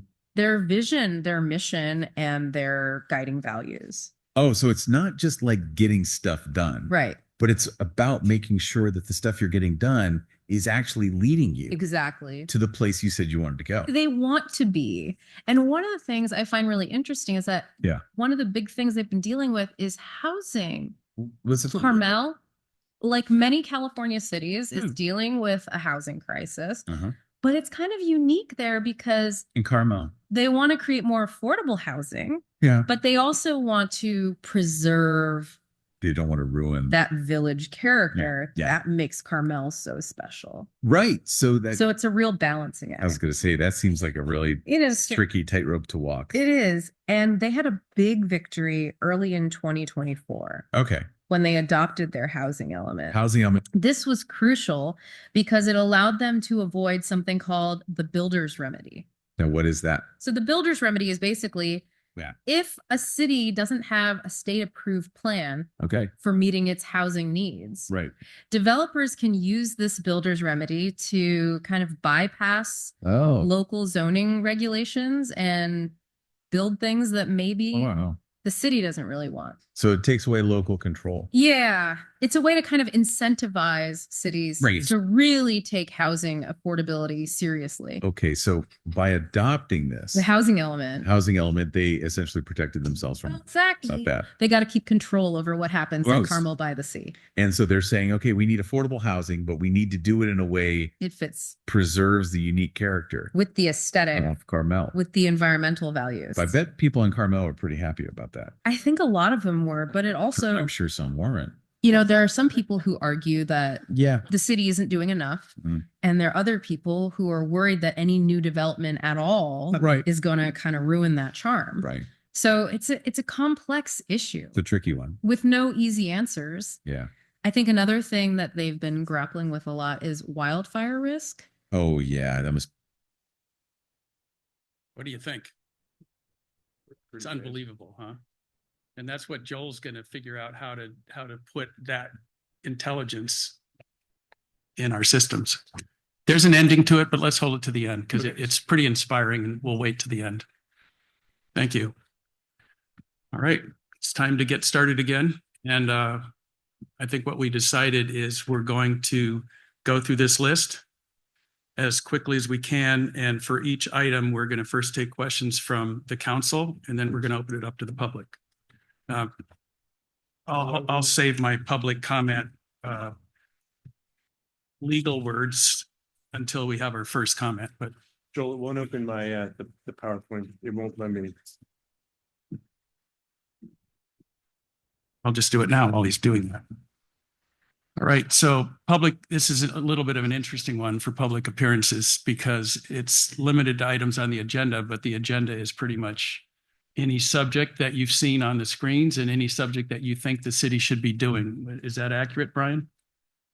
Yes. Okay, good. So it's a little bit broader than a normal meeting. Joel. Public comments shall be limited to 3 minutes. If we can, I'd really like to encourage you to keep it to 2 minutes and even 1 minute. So, because we've still got a lot of material to cover today.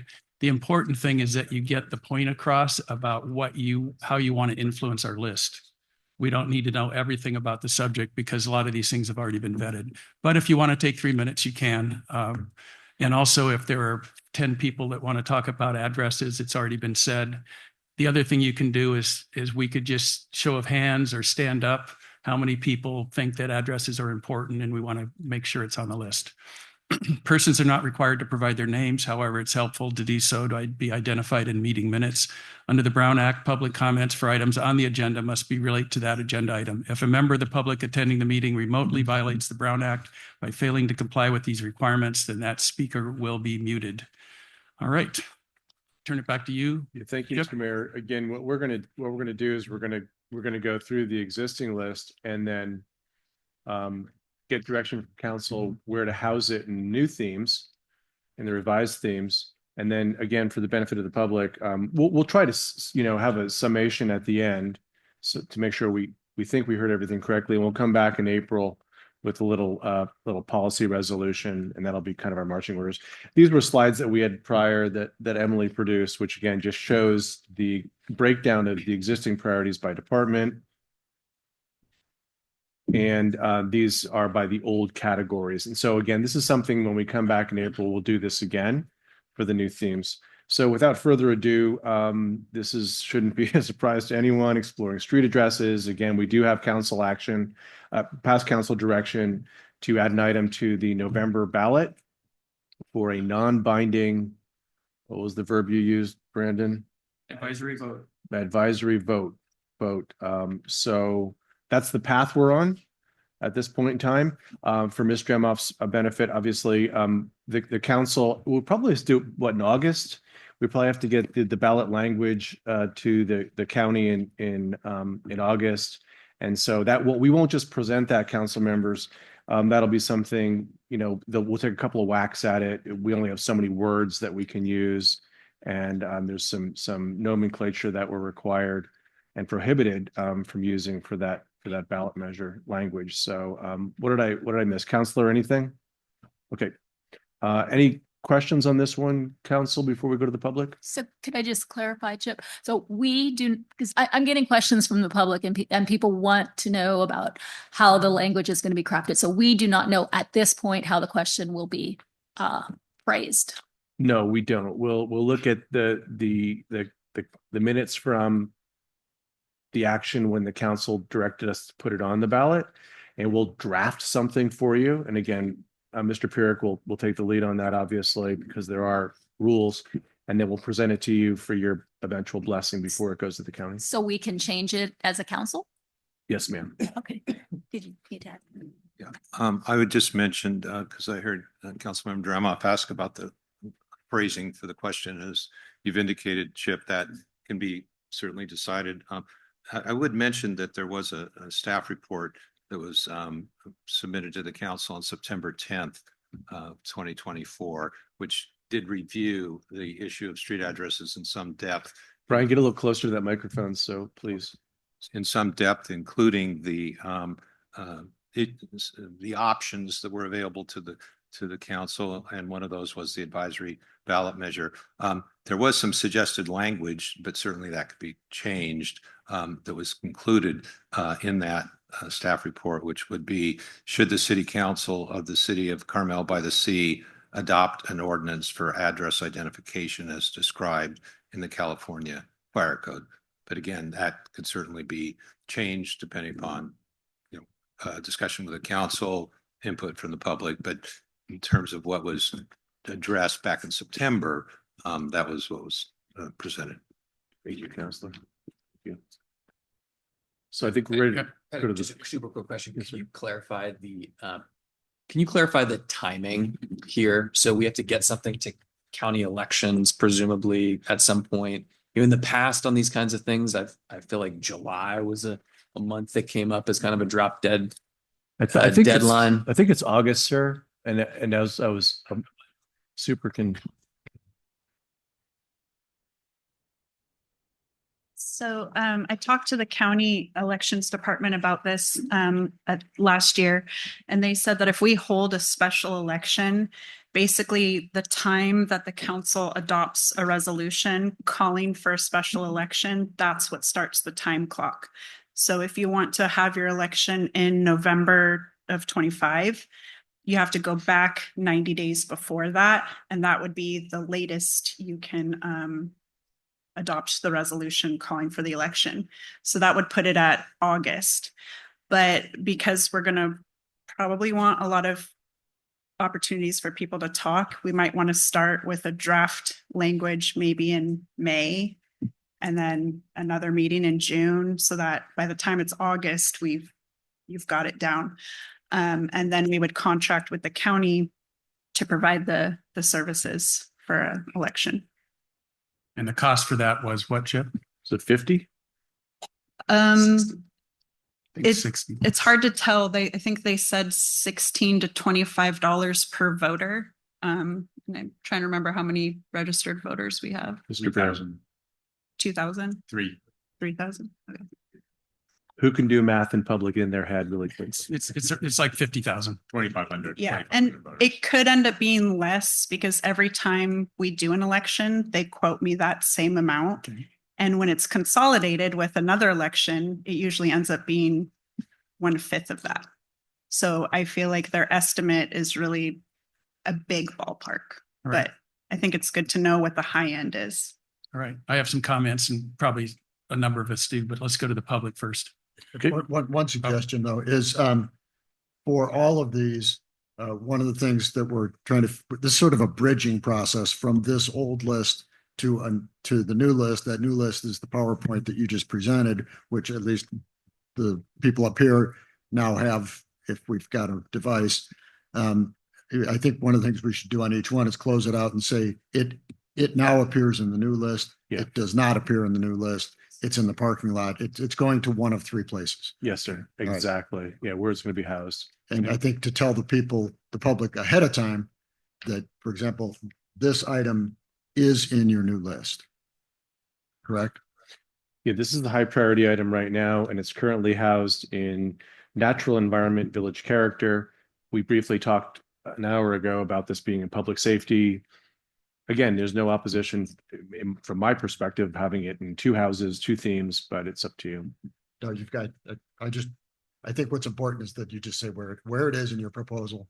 And I think we can come back and debate the placement later. It exists in our new. I just want the public to know that this moved forward as a priority. Who's new listed? Sorry. What's the new list? The new list, council member, is what we presented at the top of this meeting, where we had the 5 new buckets and all the projects that were created by the leadership, the senior staff of the city. Addresses falls on one of those lists currently. So we didn't, a simpler way to put it is we want to know if the council would like to keep something from this list on the future list. And we also want to tell you that we already moved street addresses to the new list. Well, because it's been voted on. Yeah, and I'm always the pedantic one in the room about this, but this, I'm just going to say it. This is my list. This is the council's list. It's not staff. Proposed new list. Please. It's not staff's list. Yeah. And so when we talk about a new list and an old list, like I would be more comfortable from the perspective of vetting the staff things and putting them on the council list rather than vetting the council things and putting them on the staff list. Because I'm not prepared to give up, this sort of goes to my comments earlier, like I'm not prepared to give up ownership as a council member. I'm not prepared to give up an ownership of a list that with respect to staff, that staff put together somewhere else and sort of take that. Like, does that make sense? Like, this is our list, not staff's list. Sorry, Council. No, go ahead. I agree that I think all we've received this morning from staff is their suggestions. Yes. It's a starter set. I think we're now going to go through a process to make sure we've bridged this existing priority list to do their proposal, and then I think we come back one more time and make it our list. Knowing that some of the things on the staff list are what I call hygiene things. It's like running the city things. Yeah, and that was the last slide that I presented, and you don't really have to address those at all. Okay, Those are yeah. things that came up from the department heads that we're going to get done as part of our hygiene. Yeah. Okay. All right. Mr. Booter, did you have something, sir? So, and Jeff, it's a great comment. So as we're going through this, we're developing a new way of looking at this problem. So let's continue that type of discussion as we move through the list. Yeah. We'll get smarter about how to do this. All right, we're opening it up for address. And again, try to keep your comments as short as you can and try not to repeat what the prior person said, because it's already on the list. So I'll stick my head in the oven and light the gas. Thank you for having this meeting and inviting the public. And I think it's kind of cool that there's 18 people at the Horseshoe who work day and night to run this city for the rest of us. And I appreciate that. And I like the feel of the new process. On the subject of houses or house numbers, I think the special election, with all due respect, is the single most expensive and time-consuming way to settle the question. And if the vote was to come back negative, we don't want house numbers, now you've got a problem because there's a state law that says you have to have them. I suggest you do a survey of the residents, skip all the expense, don't engage the county, survey their residents and get their opinion and act on that. I believe that the implementation of these numbers can be done with zero impact on the people that don't want them, but positive impact on the people that do. Thank you. I agree with everything the prior speaker spoke. Thank you. well done. Thank you to the city. My name is Donna, as the mayor just alluded to. I could give you 10 minutes of the problems of not having an address. One of them is I cannot get fresh food delivered. That's a more recent one. My daughter moved back into the same building I'm in, and she can't get any internet. Infinity or AT&T. We are the fourth house and the second driveway. Deliveries for washing machines, and those poor people drive around day and night looking for you. Amazon has figured it out, so we do get Amazon. My son-in-law can't get his global entry renewed because he doesn't have an address now. He moved from a real address to a P.O. box. The list goes on and on for 27 years, and it doesn't stop, and it won't stop.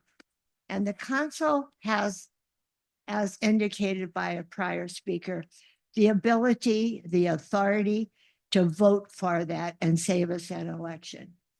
And people that don't live here don't care, because theirs goes to their attorney or their home office. And if they need something delivered, they have it delivered to an address. Bank of America, because I had a loan with them, still will not send me mail. They send it to my daughter's house. To get a loan on a car, you have to give them an address. To register a car, and wherever you register it, then that's where the insurance is. I checked Beverly Hills. I could register it there because my daughter lived there. The insurance is more there. So I didn't want to do that. So it's beyond inconvenience. It's not safe. It's silly to explain it to everyone you talk to on the phone. If friends come to visit, we do have a sign now in our yard that says the fourth house, but we're the second driveway. And how do you overcome that? And in the years to come, we can't overcome it. And it's up to the council to vote for that. And last time we missed it by one vote. And I'm hoping enough council members will do something for safety. The police department wanted, the fire department wanted, and these are people we pay to listen to. So I think you should listen to them and to all the other people that are overly inconvenienced and not safe. Thank you. Thank you, Donna. You can hold the applause to the very end if you like. Good afternoon, Karen Ferlito. I am a member of this community and I do not have a mailbox or an address, and I would like one. First of all, for health and safety, it would improve our response times. We must remember that the response times in each month's reports are wheel to wheel. They are not when you get on the phone and try to explain where you are. It's from the time the ambulance or the fire engine is released to the time it gets where where they think they're going. And that does not always work out. Secondly, I think this is a waste of money to have a vote. Just as Joe DiNucci said, that would present a problem because we will then not be in compliance with a state requirement. If people don't want to put their address on their house, that's a matter of enforcement and it probably wouldn't be enforced. I attended the Library Foundation's talk last week on GPS by Professor Van Diglen, and he had a slide in there about all the things that GPS can do and all the things GPS can't do. And he said, it is time for addresses. GPS can't take care of all this, and it's only getting worse. With more and more customer service being done by AI, you hit a brick wall when it comes to a physical address. We could not get an insurance quote for our car because they know our car does not live in a PO box. And I also am very concerned that should we have a conflagration in this town where we have CAL FIRE coming in one direction, we eventually have FEMA or somebody else trying to figure out 2 southwest of 7th on whatever just doesn't work. These addresses must conform to the U.S. Postal Service database. That is important, and it's for a myriad of reasons that Donna Jett talked about as well. This is a decision the council should make. You know, I was the ad hoc chairman, and there was a report that was supposed to be given in September, which Brian alluded to, that Emily spent hours, weeks, days preparing. We did not get to give that report because Mayor Potter truncated the discussion that night and went right to a vote. None of us knew that was going to happen. That was supremely unfair of Mayor Potter to do that. So we never got to hear the entire report. You have that report at your disposal. You should use it, and you should come back and you should have the fortitude to give people who want an address. And those that don't want to do it, well, maybe they'll be saved by the fact their neighbor might. Thank you. Thank you, Karen. I'll let you have the applause at the end. Hi, Nancy. Nancy Toomey. I just look forward to the opportunity to have a more conversational discussion around the whole subject of addresses outside of the formality of a city council meeting. So that's what I would like to have happen and have asked to have happen, and hope that can happen in the near future so that we can make the right decisions to move this forward. Thank you. Thank you, Nancy.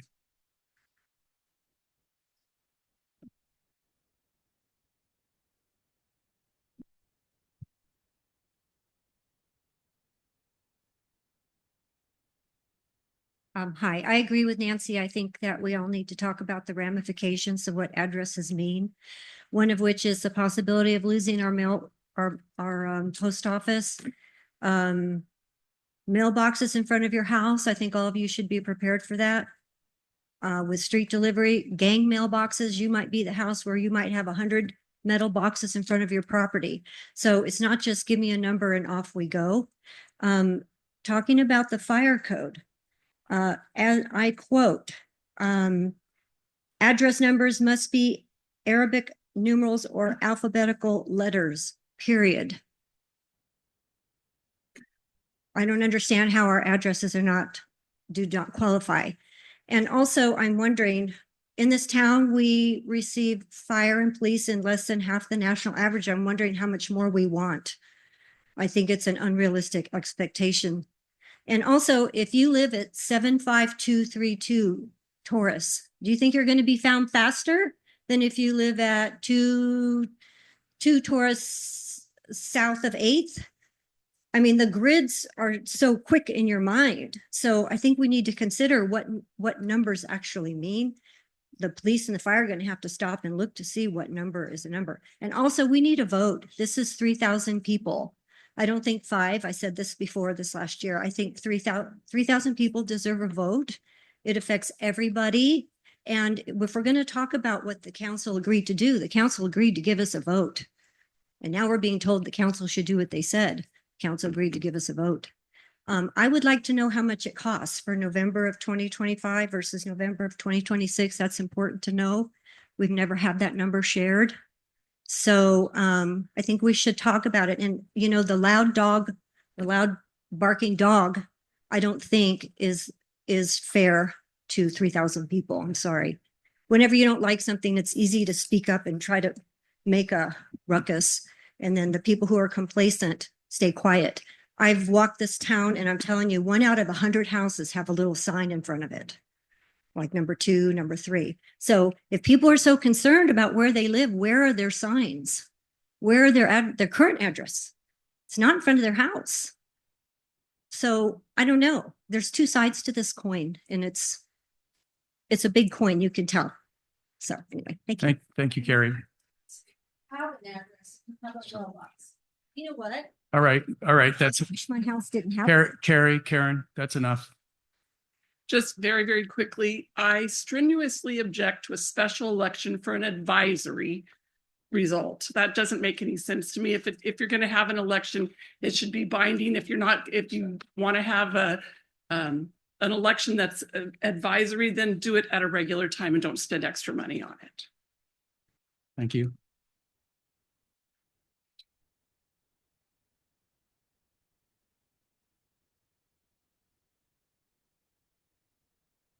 I just want to agree that it seems silly to have an advisory vote because that doesn't do anything more than what we're doing here, really.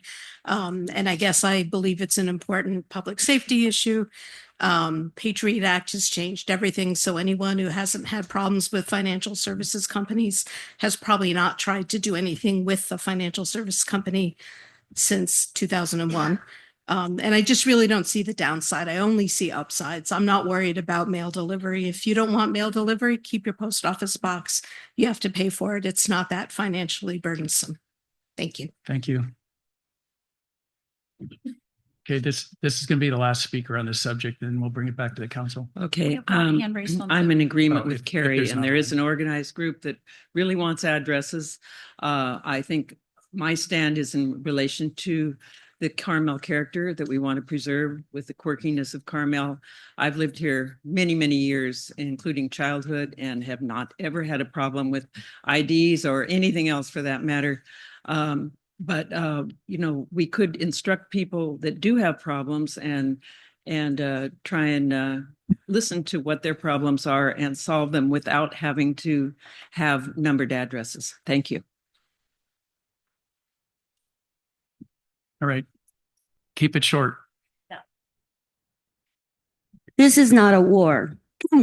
It's 2 different sides who have 2 different opinions. And I think we need to remember that. And each side is entitled to their opinion. I think this needs to be handled civilly, and it needs to be handled economically.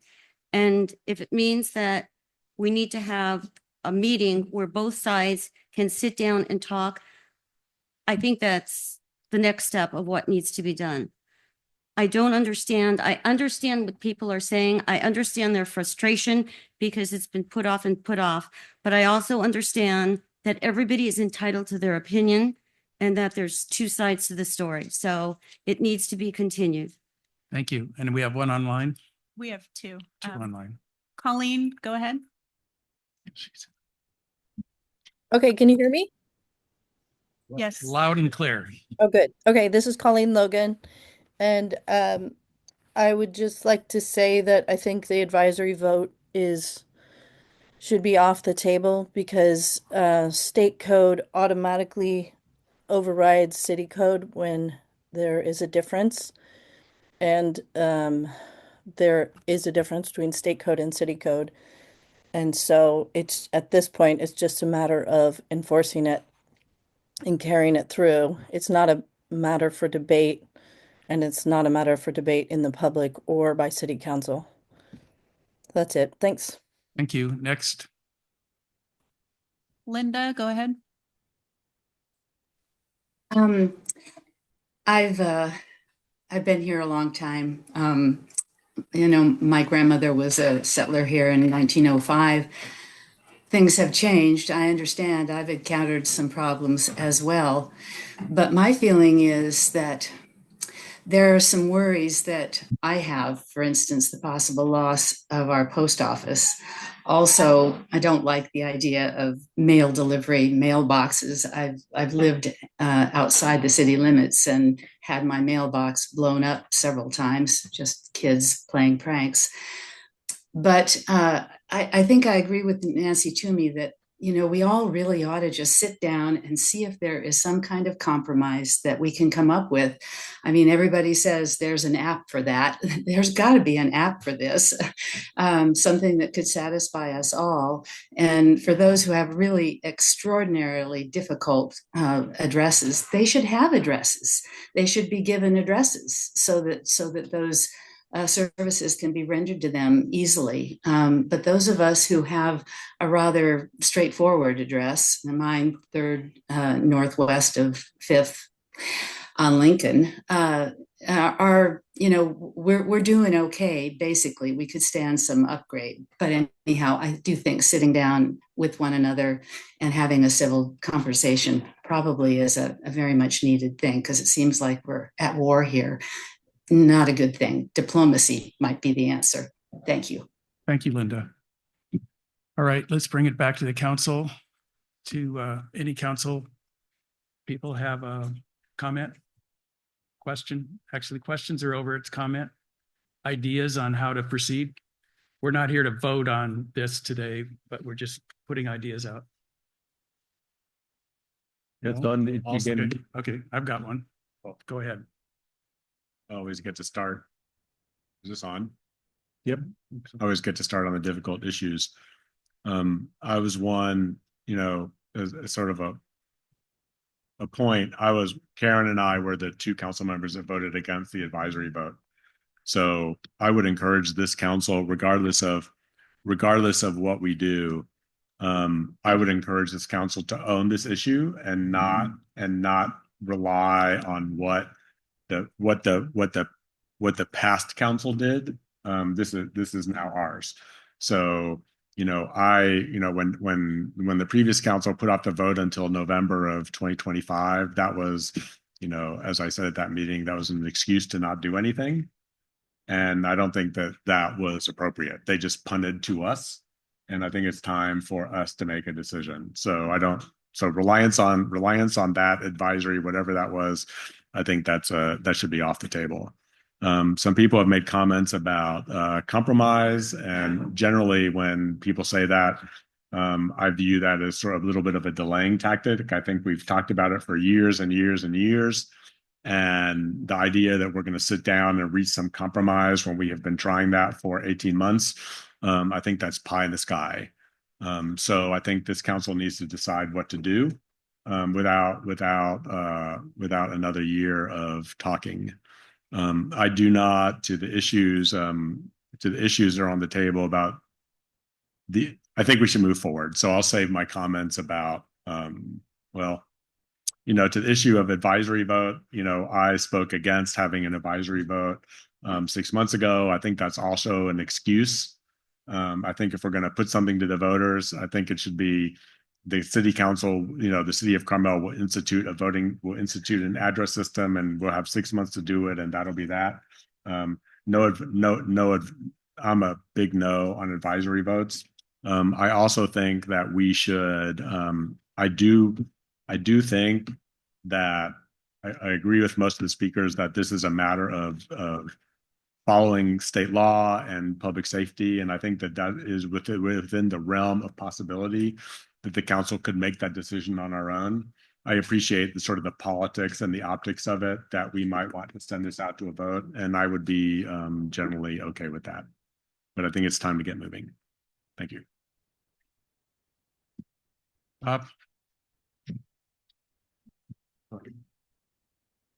Look, I'm not prepared to discuss the merits of addresses here today, but I agree with what Jeff just said. I think we should own it. And because I do think, I'll just agree with what Jeff said. The most interesting thing I just heard was from Karen, that Emily has a report that never saw daylight. I'd like it to see daylight today, for starters. And then I think this belongs on our priority list going forward. And I think we need to have a conversation prior to the timing that Nova shared with us regarding an election to decide first and foremost, is that the path we want to follow, or do we want to take ownership? I mean, elections have consequences. The five of us are here to make decisions. To clarify real quickly, the report and Emily's PowerPoint presentation were produced, so they're public documents. She didn't present her report at the city council meeting, sir. So it was in the packet, but yes, sir. Thank you. The staff report was in the packet. The presentation that Emily prepared was not in the packet, but I'm sure that's because there was a whole presentation on Yeah, the I think dais. that was added to the dais, but if it's not, Yeah. I'll share both documents. Yeah. We have them. My comment is, I think one of the most successful things that we've done as a city in the last year has been the group for the housing element amendment. And I was part of that. So was Bob, and Hans is still participating in it. And I think all three of us would agree it's been a big success, and interesting how it came together with staff working hand in hand with the public. And we happen to become council people, but I've got to believe that this might be a situation that was sort of a divisive thing too. Like people wanted the parking lot or didn't want the parking lot, and instead of fighting over it, we had a serious process that we went through, and it's still going through. I'm wondering if maybe we could do the same thing with Emily participating, because I've been working with Emily behind the scenes to try to understand this myself, and it's complicated. And I have no idea what we would be voting on at this point and how much it's going to cost. And I personally can't condone voting on something when I don't know how much it costs. I don't know how long it's going to take. I don't know the impact on all of us having to change all of our documents and our bank accounts and all kinds of other things. So I think we need to understand those things. And I don't know how we can do it, because we're not going to do it in a council meeting. I don't know, Chip, if you have any ideas on how that might happen. I know there are probably 10 people sitting in the room right now, 5 who want addresses and 5 who don't want addresses, that would be happy to be on that committee and have a good time and get to know each other doing it. That's my idea, because we need to understand this before it comes back to council. We don't have enough information. Well, I mean, I guess my answer to your question, Mr. Mayor, is that we could, as a information item, add an item to a future council agenda and allow Ms. Gary the opportunity to make her presentation, and then take that opportunity to also fill in some of the blanks on the questions that we have received. So, Ms. Romero talked about $25. The estimate we got $25 per voter. So we can, get an estimate from the county about how much the special election would cost. And then we can contrast that to $5 per voter if it were in a regular cycle, which would be next year, 2026. But those are all things that we could add, sir. Yeah, that's fine. I've been talking to Emily. I don't know how the addresses would work, because even with an address system, our city is complicated. Yes, sir. And do we have to change all the street signs to show what block number it is? And well, and I think the benefit of as Mr. Barron and Mr. Delps have suggested, this council owning it is you can ask those questions and we'll come back with answers. So, but it's something we can work on with agenda review. Could you do that and come back to us with? Yes, sir. Of course. Thank you. My suggestion, Mayor, we're scheduled to go till 3, so this is great. This is great. But if I can move to the next, I'm sorry, council members. If you have anything else to add? Well, I was just gonna say the same thing. I'm staring at a list of 20. I was gonna say the same thing. I'm staring at a list of 24 topics. There's some food that needs to be eaten, and the clock is ticking. So we're gonna need to. I think the process is gonna need to be a little bit different if we're gonna get through the whole. And could we work through lunch? Sure. No, I need to. Oh, yeah. But I want to make a suggestion, though. I think that the most, as important as it is to get every thought out about how we would implement addresses and whether or not they're good or bad, I think the most important outcome of today's meeting is to get do we want to maintain this on a priority list? Because we'll come back and talk about the items themselves specifically. Emily will give a presentation when we get to that item. But today's really about what is a priority for city council and staff to. Yeah, it's a thumbs up, thumbs down, Yeah. and then where we house it. I think Okay. we're going to come back, so it's not the be all end all discussion about these. The other thing we could do is maybe I could present 4 or 5, and then you could take public comment on that 4 or 5 versus the one at a time, and people get up and get down. And All right. One way to think about it is there anybody? Can we turn on Mr. Buda's mic, sir? I'm shaking.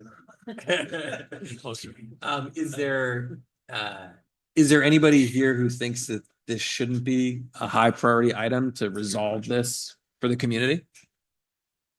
I mean, we could do it that way too. Any opposition to maintaining this item on the priorities list? It worked on the police station. Pardon me? It worked on the police station. We'll get to that one. That was the way we asked. That one's coming up. So Yeah. No, hopefully So how many people think addresses shouldn't be on the list?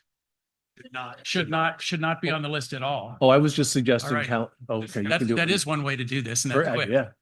All right, let's Although that was a move good on to. discussion. Could I just make my comment? And real quick, I'll comment on street addresses, but also I thought we're actually taking a physical break where we can leave the premises because I need to go for a little bit and that's then fine. come back. Okay. Can we do one more, ma'am? Yeah. Like a half hour. Yeah. Can we do one more? Yeah, but then I just want to make my comment on the street addresses. Okay, I'll put some caveats. We're breaking in 5 minutes. Okay. So do one more. Pick one. So anyway, I just wanted to say that unfortunately, this is such a divisive issue and in a way it feels like a distraction when we have so many other higher priority items, including infrastructure of our buildings, the police station, the housing element, the changes we need to make to the housing element, sidewalk safety, the beach ramp. I mean, there's all kinds of other things, and this just takes people's energy and emotion. And just we could see from the comments we saw just right now, there are people who are very angry about this that do not want to hear another side or hear potential consequences. It's not going to be a perfect solution. There are going to be things, and Dale, I understand the question that you were asking about cost was not the cost of the election, but the cost of businesses, the cost of homeowners, the cost of everybody changing their driver's license, their passport, all of their documents, their credit cards, their checking account, everything that entails. We need to know the costs about that and think about things like that as part of the whole process of what we're talking about here. It's not going to be a quick, easy solution, even if it's decided and we go with the street numbers. There's still a lot of things that it's going to involve. It's not going to be you snap your fingers and all of a sudden you've got a number in front of your house. There's a lot we need to think about. And I think that we do need to consider those things ahead of time, not afterwards. I think the benefit of adding this to an May agenda is we can answer the questions we received, even the ones today, and then we'll get more and we'll come back. So again, we're poised in the late summer, if you want to proceed, to have ballot language that we can send out to the county. So thank you, council. We have to do something. It's been voted on by the council Yeah, already. yes, sir. Yeah. So let's talk about transit occupancy tax. This is one of our 3, major revenue pillars. We have the lowest transit occupancy tax in Monterey County at this point in time. Marina's 14%, Monterey, PG, Seaside, the county are all 12% now. So the past council said, Chip, if we raise the TOT, if we raise the TOT, how much more would you glean? About, I don't know, $1.6-1.8 million. The council said, and we heard from hospitality, they said, we're doing a lot of improvements to our facilities right now. We believe we're going to be able to hire charge a higher daily overnight rate that will more than eclipse the 2% TOT increase. And on top of that, we're paying 12% anyway because we're self-assessing for Visit Carmel purposes to market the destination. So don't do it. The council said no. Unless there's any opposition, my suggestion would be to remove this one or put it in the parking lot for later until we talk about revenue enhancement in the future. You've got an item in the future, in the recommended future list called find revenue enhancements. That's all encompassing. Yes, I don't think TOT specifically should be on our priority list when we've got a more broad topic that we'll be discussing. I agree with Bob. Yeah, I just think it's out of order. You know, I think that we should go through the budget process, and then if we find that we need revenue, let's have that discussion. And maybe we think about a variety of things as opposed to just this specific option. But yeah, I wouldn't put it on there until we get through the budget process. Great. And I agree. And we heard some very powerful arguments from people who work in the hotel industry about how this would be a very bad time to even consider something like that. So I think it was loud and clear that it was not something we wanted. If we want to down the road, you know, keep this on this list and revisit it later, you know, perhaps, but certainly not now. I agree. I'd just like to add a parking lot item that to have some way to analyze the moving towards $3 million that we're spending on marketing overall. And I know that there's some people in the audience that would agree with that. I'm sorry, $3 million on what? On marketing. On marketing. That's our marketing budget. Visit Carmel-by-the-Sea Monterey, the 130,000 or so that we spend in addition to Visit Carmel. Yep, that'll be part of the budget discussion, Mayor, but Yeah. certainly we're ripe to talk about that here in the future. So too. I think we can cross that one off, except it's in the number 4 item for future discussion, should we need to. Yeah, we'll put it in the broach parking lot and house it, and yeah. So it's not no current activity on it, Correct. but as the what do we call our group, our working group? It's certainly in the quiver of opportunities. All right, let's break for lunch. Great, thanks, Mayor. Thank you. I think the next one we have is a great project. You're going to call the meeting back to order, Mr. Mayor? Yes, All right, thank you so much. You ready for me, sir? calling the meeting to order, and we're going to keep things moving now. Yeah. So we've got about a little over 90 minutes, so we're gonna have to march through pretty quickly, and I'll do my best. Got kind of a great project. And then we've got some representatives here from the Carmel Area Wastewater District, the Bridge to Everywhere project. I think this is a great regional project. This has been a project where the past council said we were in a support role. That said, we did have prior Mayor Potter and one of our planners, Catherine Wallace, attending meetings. Again, a very interesting project. Mr. Pyrrhic and I have been working together on a lease document that we have yet to present to this council. We'll do that in closed session for your consideration. And I know that all of you are still considering, the merits of this project. So no decisions have been made. I think that this is a project because it doesn't have a high amount of staff involvement or council city involvement at this point in time, that we should maintain it and house it under. Brandon, what do you think? I know you just put a bite of food in your mouth. It's a perfect time to ask you village character, or what do you think? Stewardship and natural resources. Any opposition? Any questions of me? Greg, do you have to say anything? Oh, I'm sorry. This guy gets 1 minute, Mr. Mayor. 1 minute for this guy. Chatty Cathy. I bring you good news. The bridge to everywhere is what the topic is. Basically, it's going to bring some new folks to the city of Carmel-by-the-Sea and the surrounding area. It's a plan for a pathway starting along scenic and going around the point, going behind the mission. It's a pathway walking and hiking and across the road in front of Mission, or taking a bridge walk across the river and continuing on out the valley to the park that's halfway out, or going to the Point Lobos. In the long run, that's the general plan. Now, why is that going to help Carmel? It's going to bring a group of people that we don't get in Carmel to stay and enjoy our stores and our coffee shops, because the ending of the walkway is up Mission Trail Park at the top, cross the bridge, down in front of the Forest Theater and down Ocean Avenue. My God, you got tired people with dogs, kids, hiking, and they're going to walk through all of our commercial district to get to their car down by the ocean. They're going to be hungry, they'll be tired, but they'll need a Coke or coffee or something. So it's going to bring a group of people. They may even stay at your hotel motels. Who knows? It's a good thing, a positive thing. And what's in front of you is a possibility of leasing the old Hodges property, which is between the Mission and Mission Ranch. There's an open space. Carmel Area Wastewater District, I chair that group. We're taking leadership. The bridge is what we're focusing on. The Coastal Conservancy has been approached for help, and we're working on getting that bridge up to date. It's over 70 years old, by the way, in terrible shape. Go across the river, then you start hiking up the valley or down the coast. But the whole thing is around your outer boundaries. That's a great thing for this city. You haven't heard of this project, you just moved here yesterday, so thank you, Ms. Bowling. Fire Good away. afternoon. I'm Laura Bowling. I'm a board member of the Friends of Mission Trail Nature Preserve, and I also am on the committee for the Bridge to Everywhere.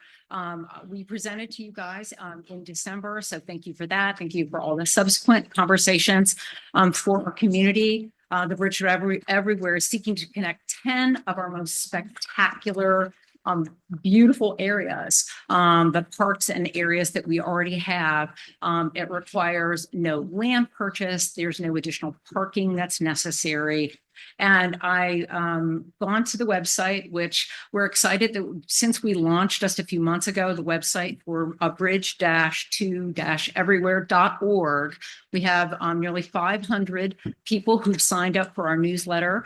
And we have been basically sharing our presentation, doing so, sort of a listening tour with state parks, regional parks, the Conservancy, Carmel Rotary, neighborhood groups. And so there's been a wellspring of support. We're excited about this. On the website, I'm going to quote Sam Farr, who couldn't be here today.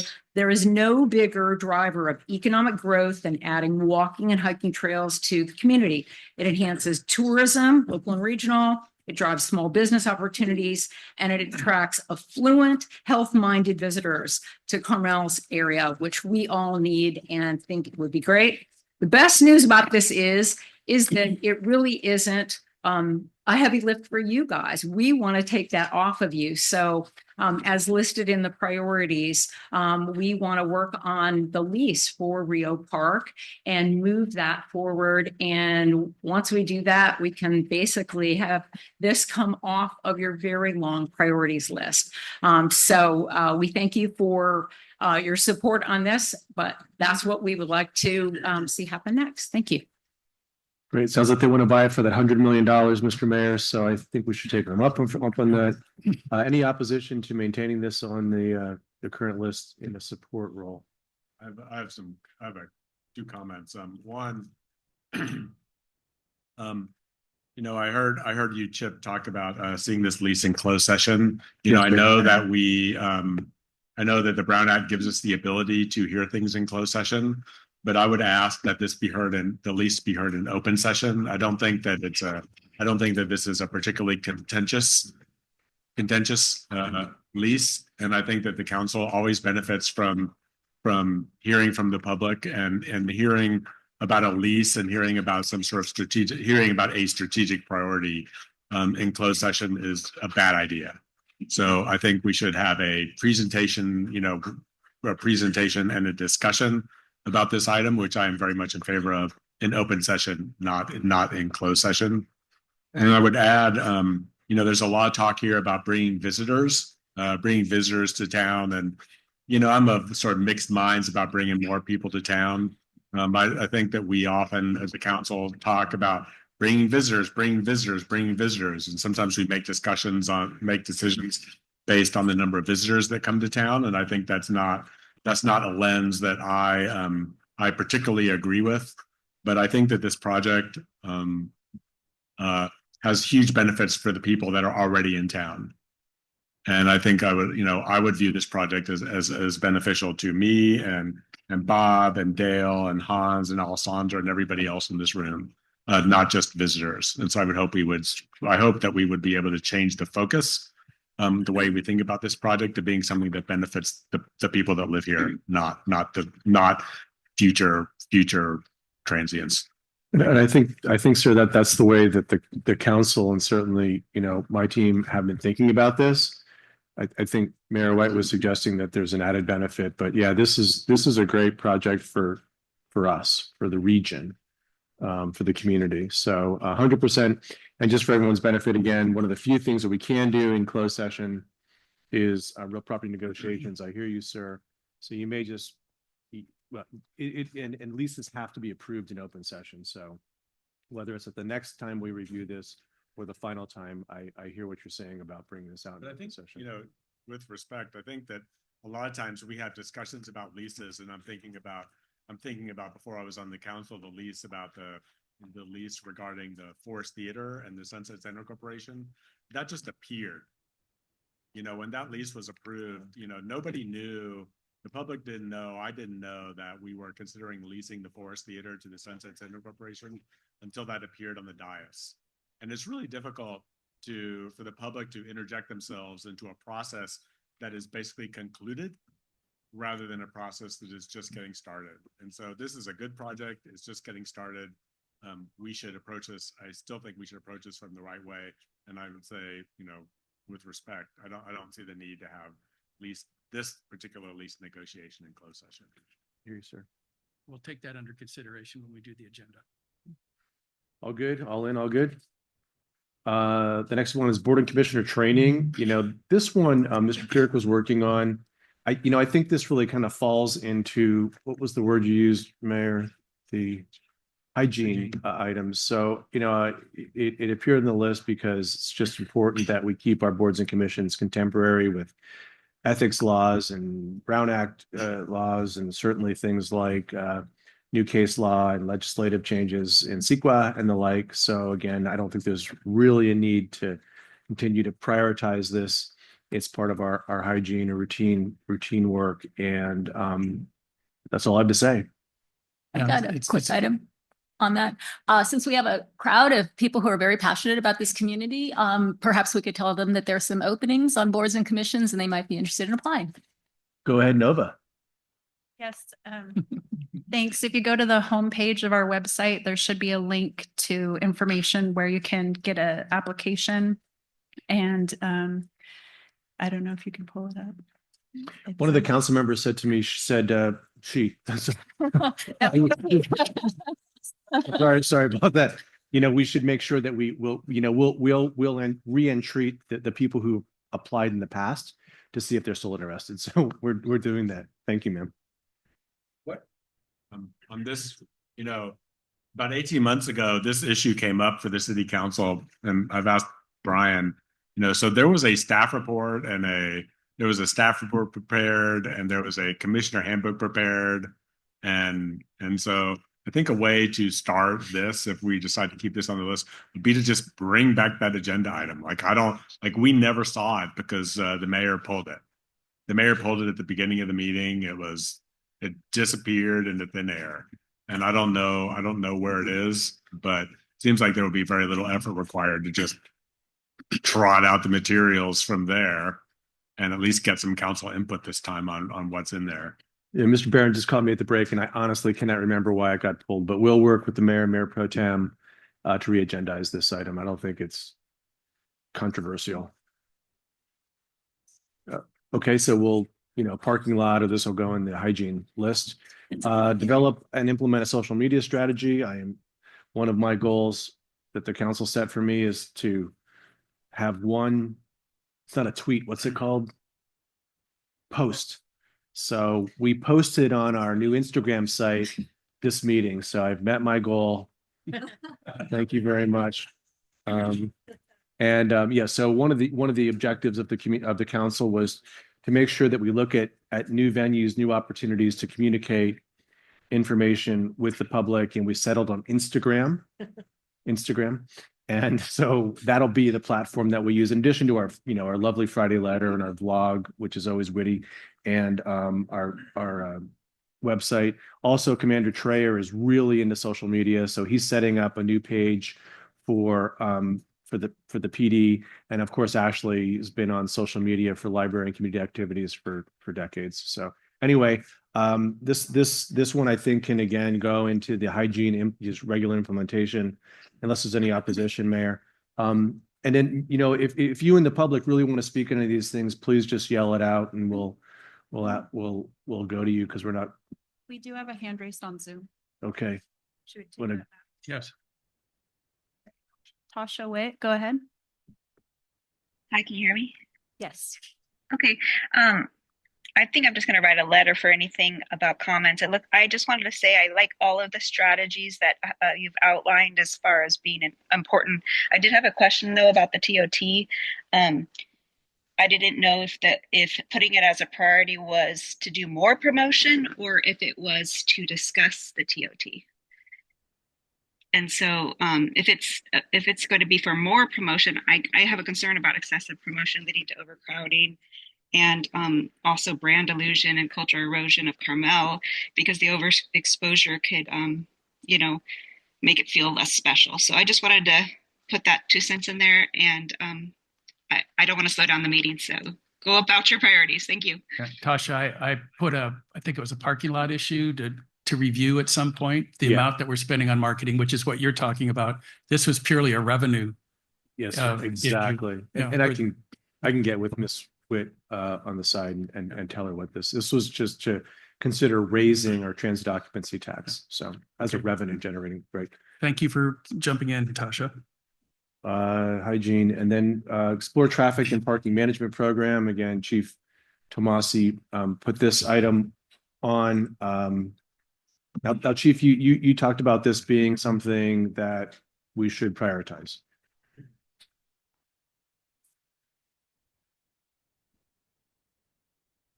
Real quickly. Is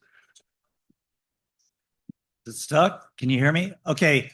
I do want to keep it on here, but I want to change the direction if that's possible.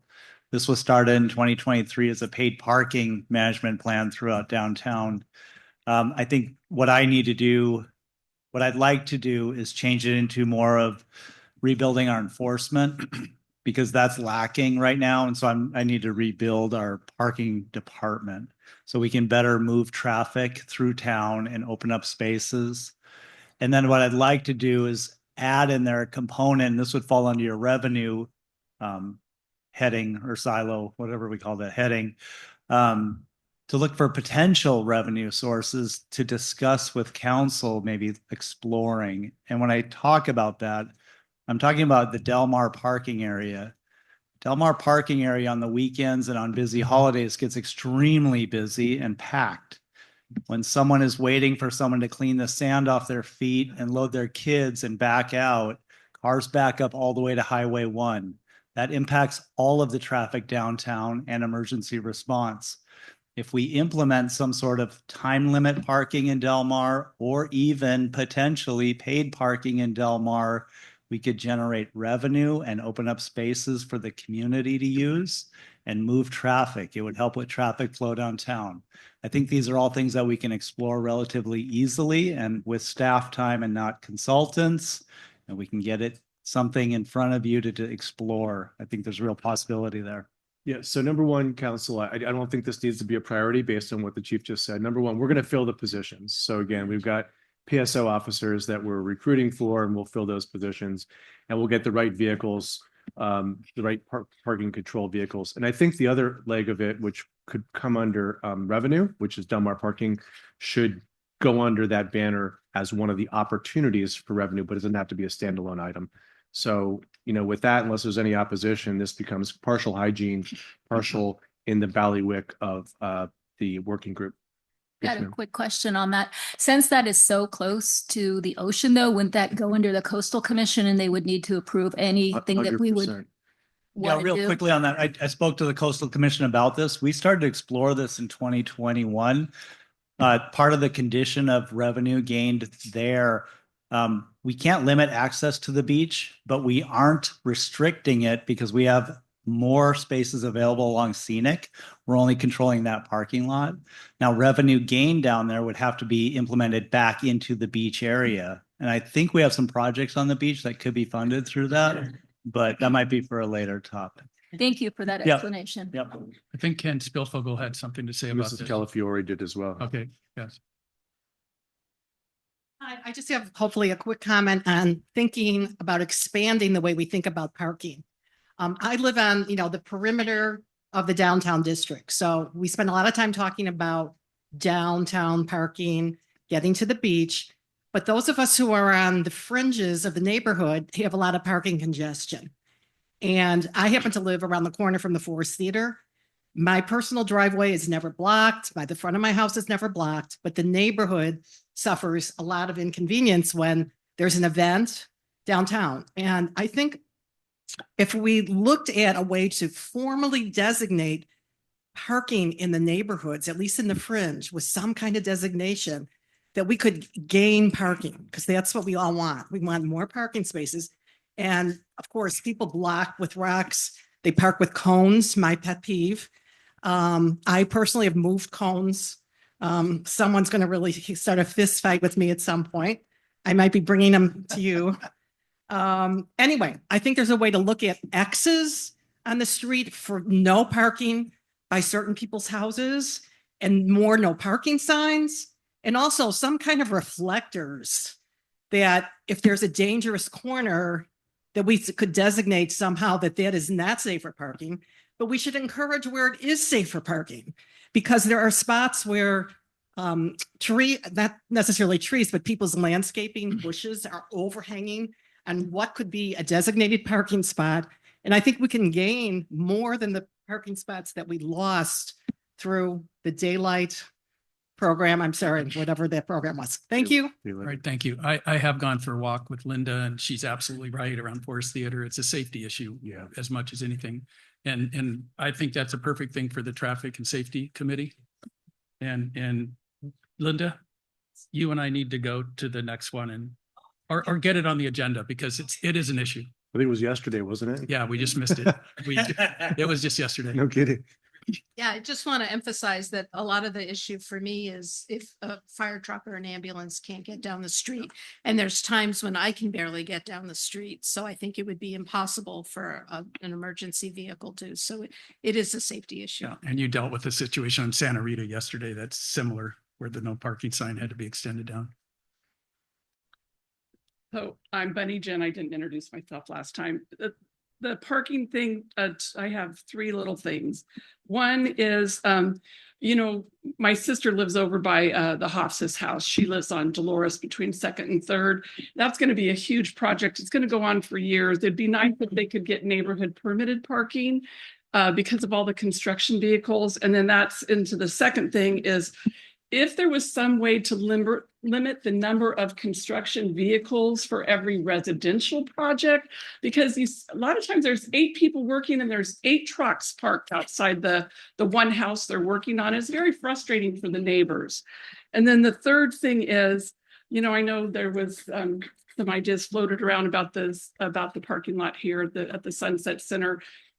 I don't know, maybe some kind of capital improvement to get a multi-level parking lot with housing above so we could keep it in our housing element, maybe. So anyway. Thank you. Hello. Chief, remember we talked about certain groups for community service officers? There were veterans and disabled, stuff like that. I think I could turn you on to some of those groups if you need that. Anyways, I wanted to bring up again AB 413. It does exist. It's the daylighting law. There are ways to mitigate the situation. We've done a study. We've also, for the last 3 weeks, we put a plan together, and I'll give it to the powers to be. The other thing is, couple contractors came into the restaurant. And they were telling me about somebody that just fell, and then the next day they came to the restaurant like I'm in charge of falls. And then so I went around and asked some other contractors, a lot of people that fall on the sidewalks. So it is a real thing. Thank you. Kenny, maybe give like 30 seconds more on your study and what you found About what? about the daylighting law. Well, we have a plan. We have a thing. We have. And what's Nancy, the benefit of that I, plan? And Tim were involved in it. What's the benefit of that plan? It would take a little bit of time. Okay. But we have it together. He found some ways to get more parking spots and Yeah. he needs to talk with the chief. Okay. Thank you for that. Thank you for that. Anybody online? Good. Next. Yeah, I'm a, I've been an outspoken proponent of managing parking in the downtown and managing parking in the city for a long time. And I'm reluctant to, I'm not exactly sure what's going on with the, given the chief's comments, I'm not exactly sure what's going on with managing the parking downtown, whether that's being consigned at the parking lot or not. I think that, and I would prefer that it not be consigned at the parking lot. Is that, maybe that's confusing. I don't understand, sir. I'm sorry. Can you rephrase? I'm talking about the parking lot in this discussion. The parking lot put aside downtown. Put aside. I'm reluctant.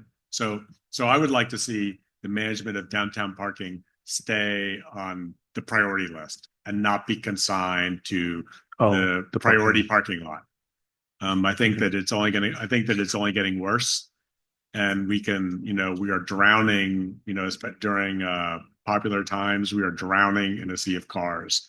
I think a lot of that is caused by people moving their cars because of our 2-hour parking limit, which with increased enforcement is only going to make it worse. So the chief wants to more fully enforce our 2-hour parking limit, which is fine, except that's going to make the congestion downtown worse as people start moving their cars every 2 hours. So I'm not really satisfied that we have addressed this issue. And also I would say that, to Linda and Jill's comments, who live over by the Forest Theater, every neighborhood in town has a parking issue of one form or another. Like it's true on every street in downtown, and they're all a little bit related and they're all a little bit different. Some of them are related to the constricting size of our streets, which is because people have planted things on the sides of streets, which is great. Some of them are related to construction projects. And I know that planning has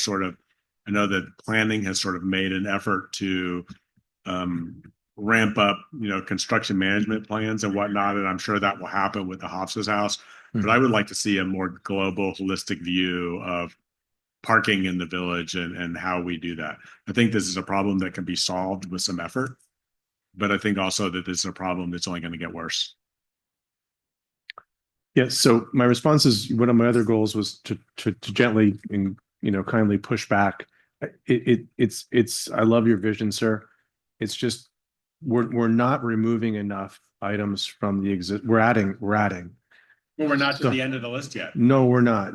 But just my own little head count here. So let's not put it in the parking lot. We'll circle back around. I think that a global parking analysis would be very valuable, but also somewhat time consuming. But there were some items that you were leaving on. Pardon me? There were some items you were leaving on. Yeah, we were. I mean, it was mostly enforcement, Mayor. One was enforcement, one was a potential revenue source for Del Mar. So it wasn't a more global analysis. I mean, what this is beginning to engender is what we talked about a few years ago, which was a downtown specific plan. I mean, looking at a specific or a master plan for the entire downtown. I think that what I would envision is something sort of akin to the parking, something sort of akin to the traffic safety committee. Like, I think that sometimes if we set up a structure to just know that people with parking issues have a place to go, maybe that will be enough for me. I don't know how to verbalize the issue. But we're just scattered. We are scattered all over the board on this. And that's what I think. Right. Can we discuss that at the traffic and safety committee? Sure. Is that a legal subject? Yeah, maybe that's a good start, Mayor. Yeah. Why don't we assign traffic safety, and for everyone's benefit, and Greg can speak to it, and Doug as well. I mean, there's been so many permutations of traffic safety. At one point in time, it was all electeds or all appointed by council. It was a combination. Right now, we've got our police chief, our community planning and building director, and our director of public works, because they're the technical professionals, and obviously those are public meetings. We've recently begun taking good minutes for those meetings. So anyway, why don't we assign that one, and we will keep this one in this weird purgatory for now. Okay, good. All right, we're making some progress here, Mayor. Our approach to financial reserves and financial policies, I think, again, that one was one that Jamie and our working group wants to embrace, and I think it's great. I think it's a wonderful time to revisit. Everything might be fine, but it's a prime opportunity. So I would presuppose that we should add this one to. Someone took away well, number one, right? The financial sustainability, accountability, and transparency. So unless there's any opposition, we'll assign the working group to deal with Jamie on this one, to work with Jamie on this one. Bob, my only question is, maybe this should be a living document, but should the working group kind of review some of those policies and come to a determination about whether this is a priority? I mean, as somebody who's on that working group, I'm just not sure that I'm ready to say this is one of our top 15 priorities as a city. Bob, I don't know what your thoughts are. We can probably do that, sir, if Mr. Delves agrees, between now and when we bring this holistic item back to council for, policy adoption in April. We can tear into those. I think as part of our work, council, we will look at financial policies. Yeah, so I think that's where it belongs. I think that's where it belongs. I think what Chip is suggesting is that we're not saying which financial policies stay on the priority list, just to have a discussion of financial policies as a priority. And I think that's where the financial stewardship work group comes in. Yeah. Yep, they're part of our budget every year, a budget book, but people don't study them, not delve. They don't study them as much as they perhaps should. So explore opportunities for Flanders Mansion. Everybody's heard my stupid joke about this. We bought this property 20 years before Emily was born. She's a full-grown adult now. We've gone through RFP processes. We've got some really interesting private groups that are interested. They have a vision for the property. We have a new group of, I think, mostly county residents who have a pretty strong opposition for using the mansion for anything other than a single family dwelling. I think you're going to hear today about an opportunity to do a building assessment. I will tell you right now, I'm very concerned about us spending any more capacity on Flanders until it really becomes a high priority. So my recommendation to you is either put it in the parking lot, keep it in the parking lot, or prioritize it, and let's put the full horsepower of the city team behind it. And my recommendation is the former. Let's put it in the parking lot. I've taken the chance. I've had the opportunity to take Mr. Delves in there recently, Dr. White, Andy Carr. If anybody ever wants to go, I am more than willing to give you my nickel tour of Flanders Mansion, including the creepy basement. And but again, the building is not falling down. It is not decrepit. We do spend money on it. We spend money on an alarm system. We spend money on landscape. We pay PG&E. We pay water. We pay COD. We have insurance on it. We put maintenance in it. Our staff goes in there every week. So it's not costing us hundreds of thousands of dollars a year by any stretch of the imagination. But this is one I feel pretty strongly about, council. It's one or the other. It's either put it in the parking lot, let's come back to it in a year, or make it a high priority.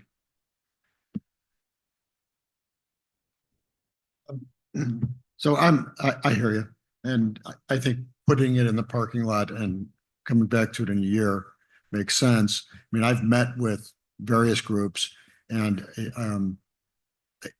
I think that we have a bit of a chicken and an egg situation, that we have various nonprofit groups that have offered fairly emerging ideas And all of them depend on the ability to ultimately fundraise a significant amount of money to rehabilitate the Flanders Mansion. And I think that city staff can spend a lot of time reacting to those groups that don't go anywhere. Yes. Because the capital is not there. So, I mean, I certainly want to leave the door open to those groups, but put the challenge out there of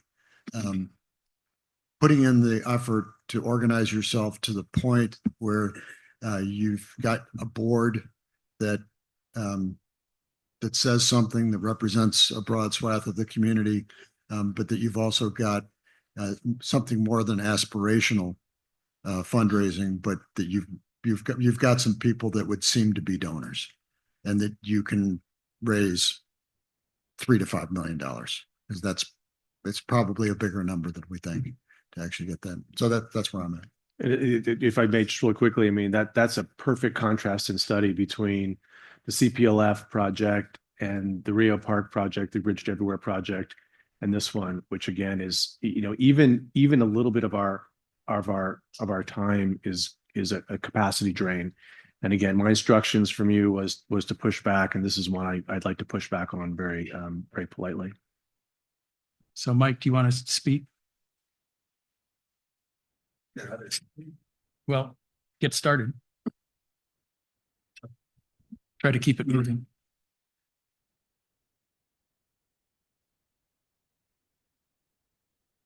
Pardon me? Oh, is that the one?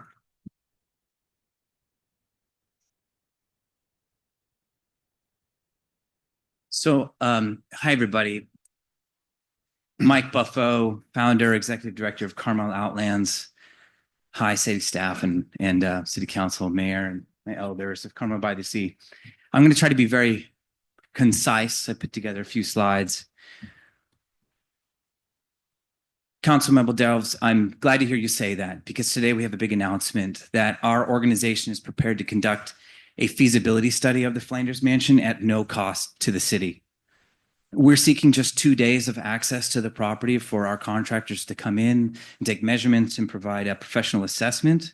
We're not requesting any lease approval or a commitment of a special use for the property or selection of our organization to be the developer of the property at all. The findings will be owned by the city, and our goal is to gather accurate data so that you can make an informed decision whether it's an RFP or sell it or whatever you choose to do. Next slide. It's not working. I don't know. Oh, okay. Well, this offer is time sensitive. Our contractors are available for the next 60 days only to commence this study. And beyond this period, their availability cannot be assured. So once granted access, it'll take us 4 months to compile the feasibility study and present a comprehensive report to the city. We're going to do 3D scans, photos, videos, and all of this will be owned and delivered to the city and made public, equipping you with the data that you need. So by acting today, we can provide you with the data, the comprehensive data, by the end of July 2025. Okay, next slide. The feasibility study is funded entirely by local contractors who believe in preserving this historic site. So we were saddened to hear public comments, next slide, suggesting that we plan to commercialize Flanders Mansion by hosting large events. Our board of directors has never approved of such plans, period. We've explored various financial models for a sustainable nonprofit organization, but we believe the most peaceful yet sustainable model for a sustainable nonprofit is for a caretaker appointed by a board of directors, whoever that may be, to maintain the space for small groups to meet, utilizing existing parking. Next slide. So regardless of the public discussions in our meetings or our conversations with other neighbors or whatever, it'll be up to the city to choose the proper function of the Flanders Mansion, and it rests with you. Next slide. So it's not up to me or our board of directors. It's your building and it always will be. So unlock the doors of Flanders Mansion for just 2 days and allow us to figure out how much it's going to cost to restore it for you. Thanks. I have copies of our outline for our approach for all of you, and including copy of our committed sponsorship forms from our contractors that I'll give to the city clerk. Thanks. Thank you, Mike. Brandon, do you have any thoughts on that? It's an interesting proposal. I mean, you know, to Chip's point about wanting to put it in a parking lot and protect staff capacity, I think that this is a low level of staff capacity. There certainly would need to be some staff involvement in the notion of drafting some sort of legal agreement or understanding MOU. I don't know what we'd use. Brian would know better than me, but I'm assuming we'd want to have it say something along the lines of, this doesn't guarantee Carmel Outlands, be awarded an RFP at any time. It doesn't, whatever is produced out of this becomes the city's property and we can do with what we want, including attaching it to a future RFP. Maybe some indemnities for having people go around and do certain things to the building. So there'd be some capacity for staff involved in it. Certainly on the lower end though of that. Yeah, I think, we talked, one of the items we have on our suggested priorities list, the staff suggested is an assessment of all of our facilities across the entire city. So, this is one of those buildings that we have. If that's something that the council wants to work on now, then this may be a way to start that. I don't know. But it certainly isn't a zero staff capacity item. I think that's, I would say minimum is more representative of what the reality is. Could be low hanging fruit though, to just let us know what we have there and the liabilities and the potential benefits. Plus also give all the groups that are interested in doing something, including private residents, how much money it's going to cost to get it to a point of living in it. I don't know. Discussion. I think I'd prefer to Chip's point, having a cleaner, let's just not open Pandora's box this year. I actually really want to solve the Flanders issue during my time on the council, but we have a lot of really big stuff that we're dealing with this year. The police station, the library, addresses, and I think those things are going to suck up a lot of oxygen and a ton of staff time. And even though some of those are construction projects, after you get past, the first bit where you're putting all the legal agreements together, I think that'll really slacken off, next year. And so I just think when I look at what's on the agenda for some of these big ticket items for this year, I just don't see it. And I just don't think that opening the door makes a lot of sense. I think the reality is the city would want to do its own independent investigation, and we wouldn't be relying on, an investigation that in some way might be slanted. Like I just think we shut the door for this year and then take it up next year. I definitely agree. I agree with Chip. I agree with Bob and Hans. I agree with you as well on this. It's not a high priority. We have so many other major things that we absolutely need to focus on. Furthermore, I think we need to also consider the residents that live in that area, and they have concerns and they're concerned about the impacts for sure. And I also think combined with that, we should get a real estate appraisal. And it's just a matter of, there's so many real estate agents in this area that we could ask them to do that for the city. And I think any sort of project, as Hans just mentioned, if we're going to evaluate the building and look at construction costs, the city needs to do that. We need an unbiased decision on those items. So I would definitely put this one aside for this year. I did have a homework assignment from Ms. Dramoff, and it was to find out how much it would cost to appraise Flanders. It was, and Emily came up with, she talked to some appraisers, $2,000 to have the property appraised. Thank you. I appreciate that update. Are we still on public comment? Because I have a hand raised on Zoom and I think other people. Yes. Yes. I mean, this is sort of an important thing because we're basically telling the groups that are interested in doing something that they're going to have to wait at least a year. Hi, thank you, Mayor Byrne, council members, for all you do. for our village and for your time. My name is Kristen Tibbetts Marinovich. I grew up in Carmel. I'm a real Carmelite. They exist still. My family home is on Hatton Road. We've lived there for 55 years. We've walked in Flanders, or we call it Flanders Forest, Mission Trail Nature Preserve for 55 years. Weeds were taller than my head for many years. We have enjoyed it immensely, and we still live on Hatton Road.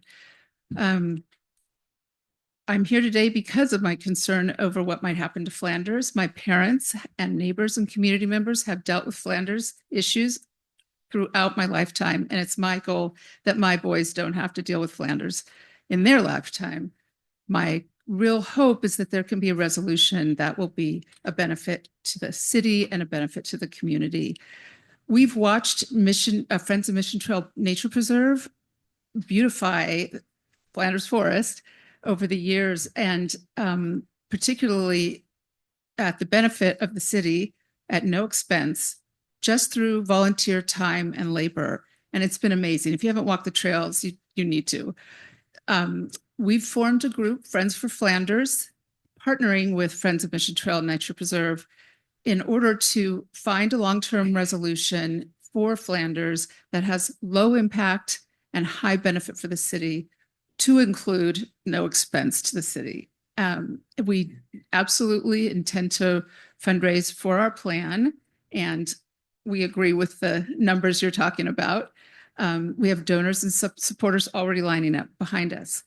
Our plan as it stands at this point is based on a few factors highlighting that we would bring Flanders into the Mission Trail Nature Preserve formally. It could be carved out of that preserve and basically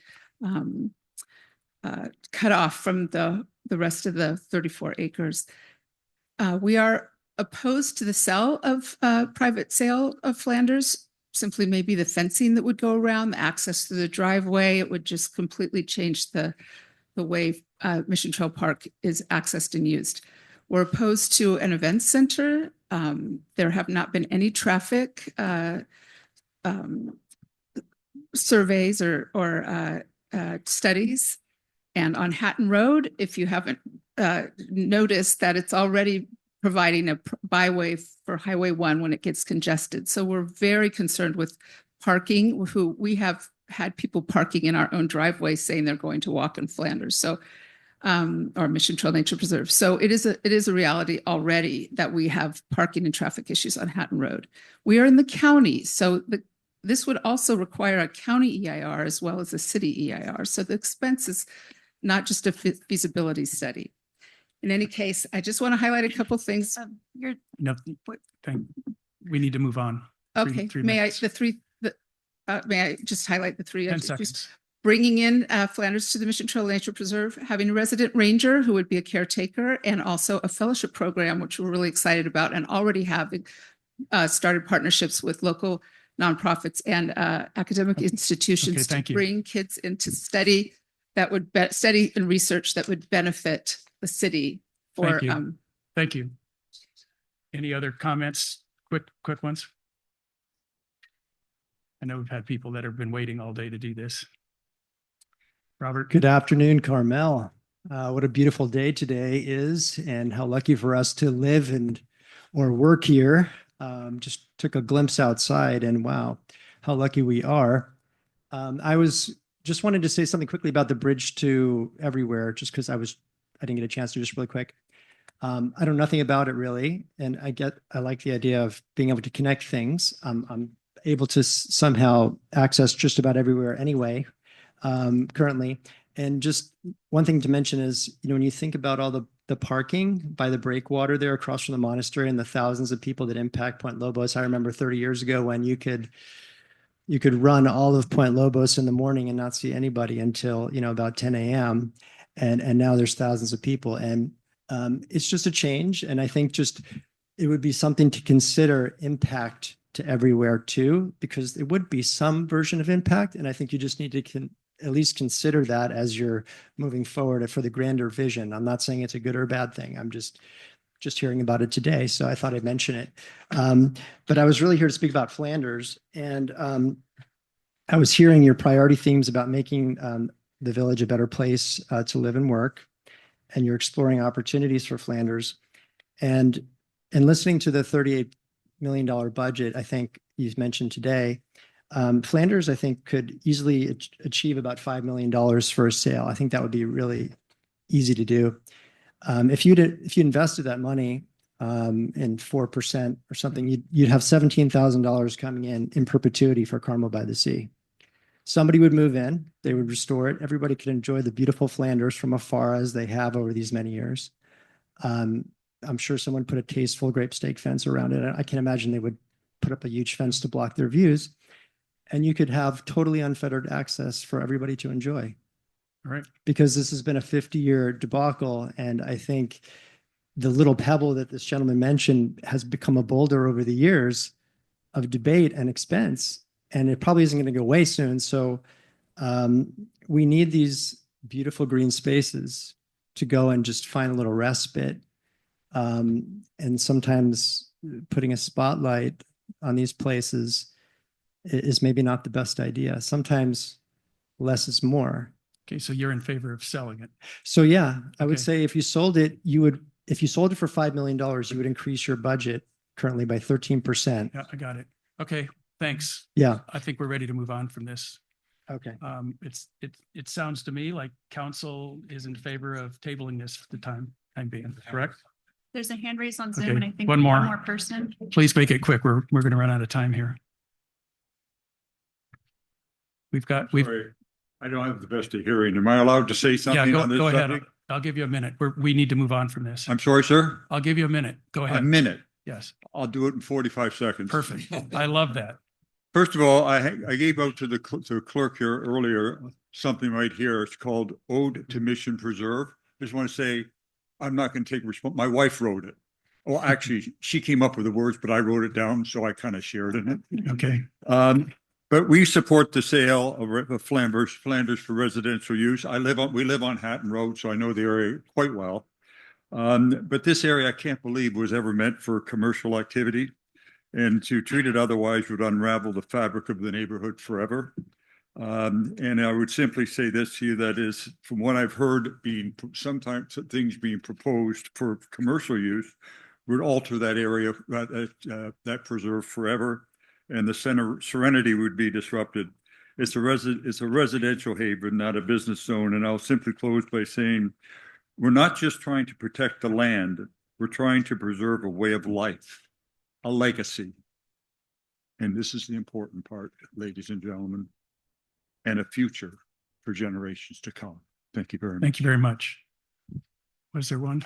No one's on Zoom. Okay, good. Okay, all right, Chip. I'm sort of sad for the groups that are anxious to do something with this, but they're going to have to wait until we have a meeting about this again. So it's put in the parking lot, I guess. Yes, sir. Okay. Reviewing barriers to affordable housing. This is one that is kind of ongoing at this point in time. We believe that should be maintained, and to move things forward, I think we can keep it on the list of somewhere. Yeah, this is one, Chip, where this item was actually completed. Can't see this. This was adoption of the housing element. So this happened. So we had housing things broken as different priorities within the list. So in our suggested priority list, we had them all just lumped into implementing the housing element, which was already adopted. So we think that there's one massive item in that list that is just implementing the housing element, which includes the efforts with the AHA group of amending it. This item and a couple more you'll see are all housing related. So we think we can combine those all into one. Thank you. Any opposition? Any public comments?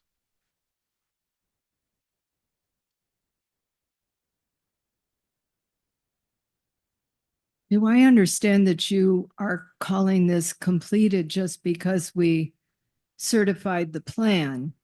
We have to move into the implementation phase of this. And this is a very important thing because we have to come up with the objective design guidelines, which is going to require both staff work and probably a consultant. And we also have reports that have to be made to HCD as to our progress and so on. So I hate to see it just get relegated to completed, been there, done that, because it's just actually the beginning. And we agree with you, and we could speak to that in great detail. Why don't you give us 30 seconds, Brandon? Yeah, thank you. I mean, former Councilmember Filito is correct, and that's what I was trying to imply, that this discrete part of the project, which was adopting the housing element, is done. You'll see there are other items on here, including implementation of the housing element and amending the housing element.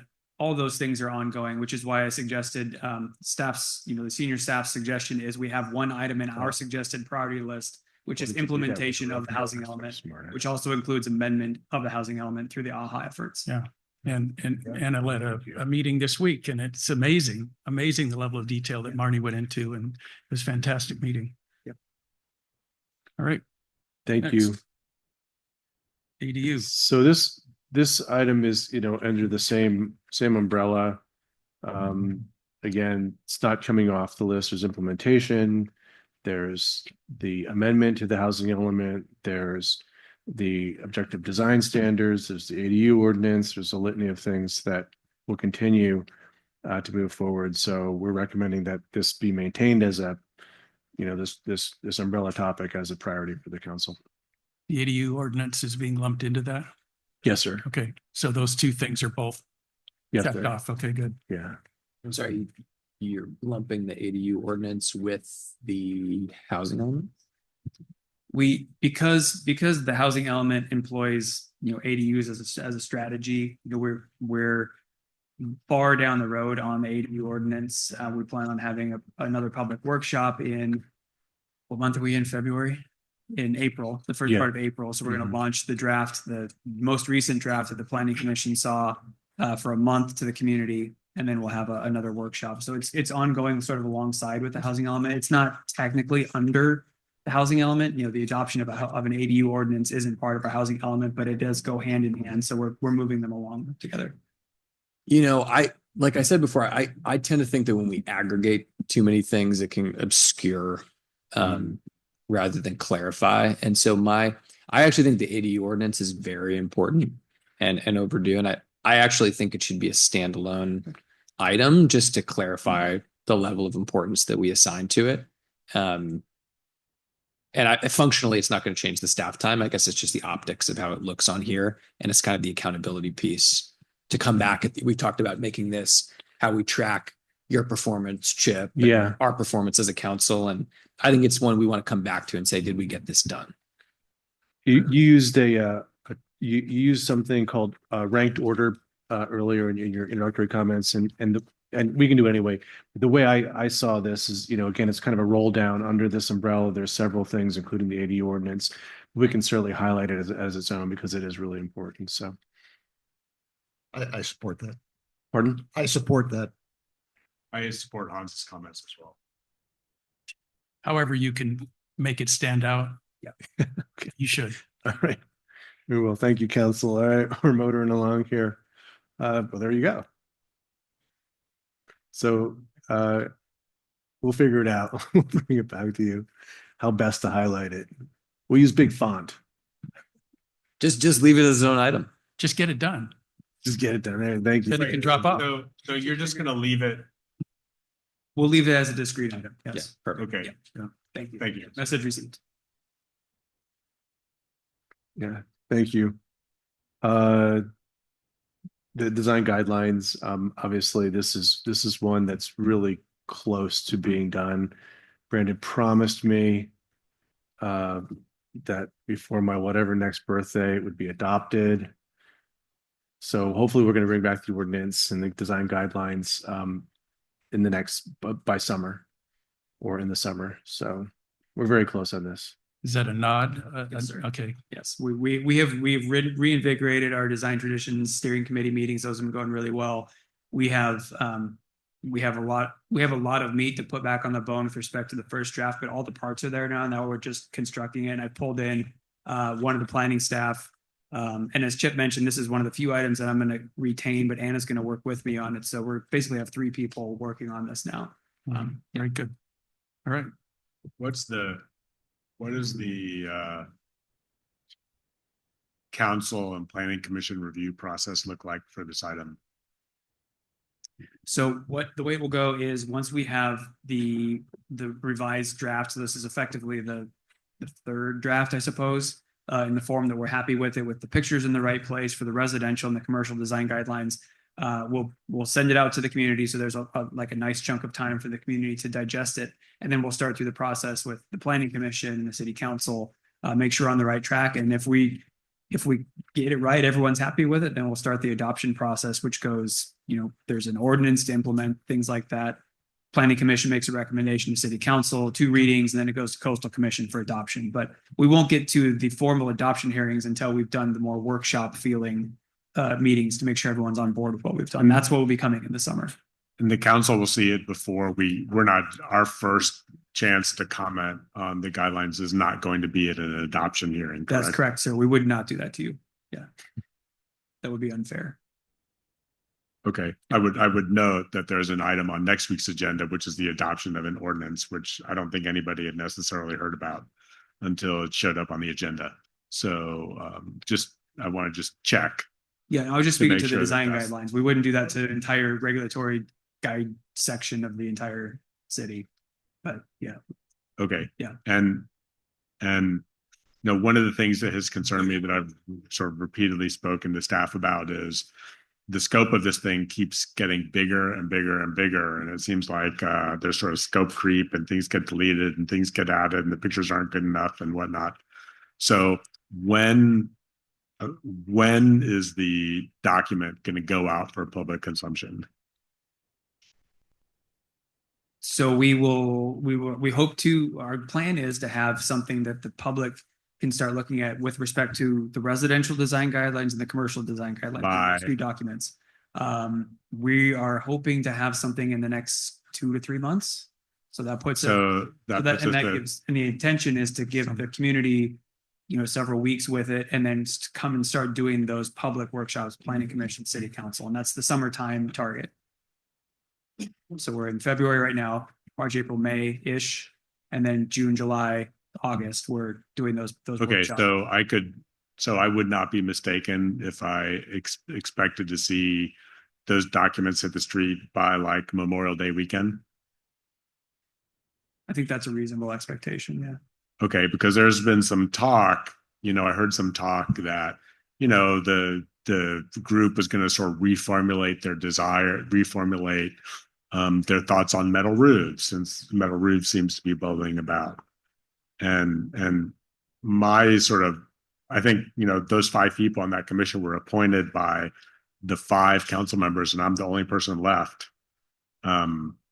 It seems like the scope sort of changes and morphs and goes in every which direction sort of all the time, and it's sort of resulted in just delays. And so I'm really hot to not have the group do specific work on additional items or anything like that. I'm really hot on having something produced. Understood. Thank you. Thank you. Bonnie, do you have a comment on this? I didn't get to comment on the housing element, and I know that there's probably not a lot of appetite for the city council to take a position on the old hospital. But the builder's remedy that's going on there is greatly going to impact the people that live in Carmel, especially because it's not even feasible that they're going to put a stoplight coming out of there onto Highway 1. So everybody's going to be coming through Carmel. And I understand it's not in the city limits. And Carmel's not really interested in expanding their city limits. But because the city council, and I know it's because Carmel owns Flanders, Flanders also isn't in the city limits. And so I'm just thinking that, first of all, the people that want to sell Flanders be aware that builder's remedy is available because Monterey County still doesn't have their crap together. And secondly, I think that Carmel needs to take a position and be helpful in doing something about it. We need we need additional housing units, and to have 150 or more there that impact our city, but we get no credit for, I think is something that the city council, the mayor, the people involved in the government in Carmel need to get involved in, and at least need to, and I know that's going to take a lot of time, but I just feel that this is really important is, and I don't live up there, but for the people that live there, that's going to be a terrible situation so far as traffic and parking and all the things that we already deal with. So I would really appreciate personally that the city council took a position and did some kind of pushback, because it's going to affect us, not Monterey County. Yeah, Thank you. I agree. And I've had a conversation with Kate Daniels, and it seems a little surprising that more action isn't being done on their side. But Chip, you and I need to look into that if we could. Thank you for that comment. It's an important comment. So with the comment from Mr. Barron noted, any other? So we'll keep marching forward with design guidelines. We had outdoor dining. This will be on my epitaph, allowing outdoor dining during the pandemic. So something that we had loosely talked about reinvigorating. It's a low priority on the current program. It's not something that I think we think is a high priority, but we'll certainly take your direction, council. Parking lot. I'm sorry. I think Jack, do you want to speak? Yeah. Not specifically on outdoor dining, but more about downtown master plan issue and it kind of hard because it fits into so many of these different areas we're talking about that I wanted to just bring it up. I wanted to address the longstanding and increasingly problematic issue. It's the severe shortage of the public restroom facilities in kind of our busiest section of town, which is specifically around Dolores and Ocean. It's a matter of necessity, not really convenience, that impacts both visitors and residents alike. The current restroom facility at the Piccadilly Park, which consists of a single stall, is entirely inadequate for the high volume of visitors to our town. And on weekends and during peak seasons, the average wait time is between 40 minutes and an hour, with some weekends seeing the facility closed altogether due to servicing issues. And to me, it's an unacceptable situation for a city that prides itself on hospitality and charm. This ongoing issue not only diminishes the visitor's experience, but also negatively impacts local businesses. A simple and feasible solution does exist. It's basically to expand the current facility. So I consulted with a local builder who assessed the site and confirmed that an expansion is both viable and straightforward. Their proposal includes adding 2 stalls to the women's restroom and a separate stall and urinal to the men's restroom with sinks and all. Estimated construction, they said, is about 3 to 4 months. And if I think I did send you a conceptual plan of the proposed expansion, along with a general cost estimate, which is in the vicinity of $250,000.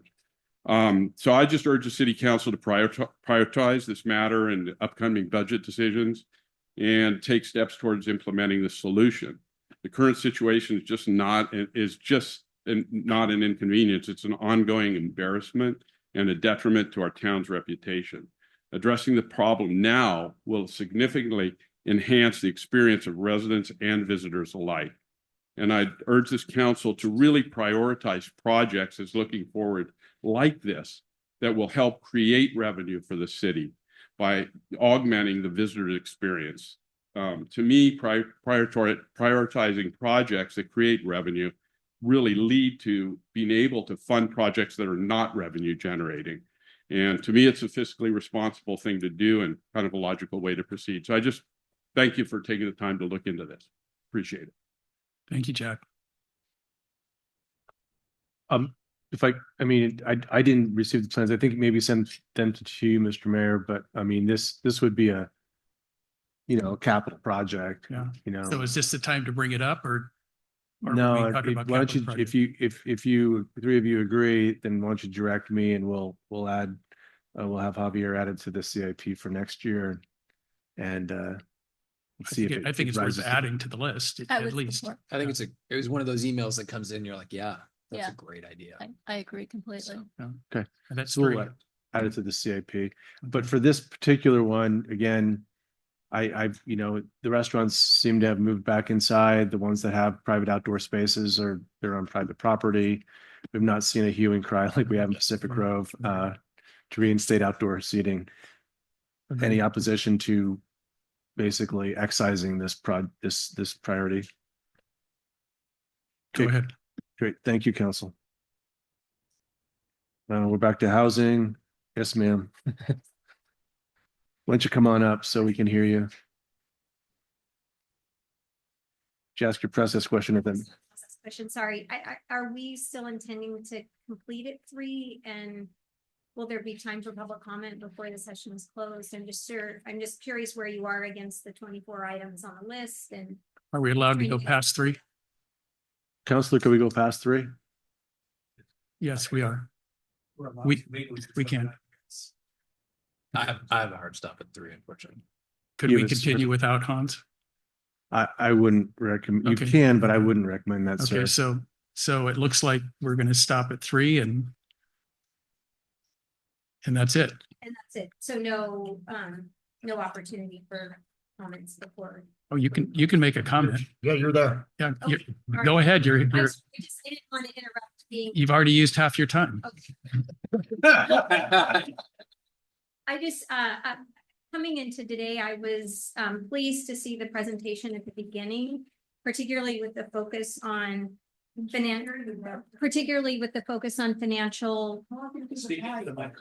financial stewardship and leadership. Do you hear that? Yes. Okay, sorry. I'm usually told I have a loud voice, so thank you.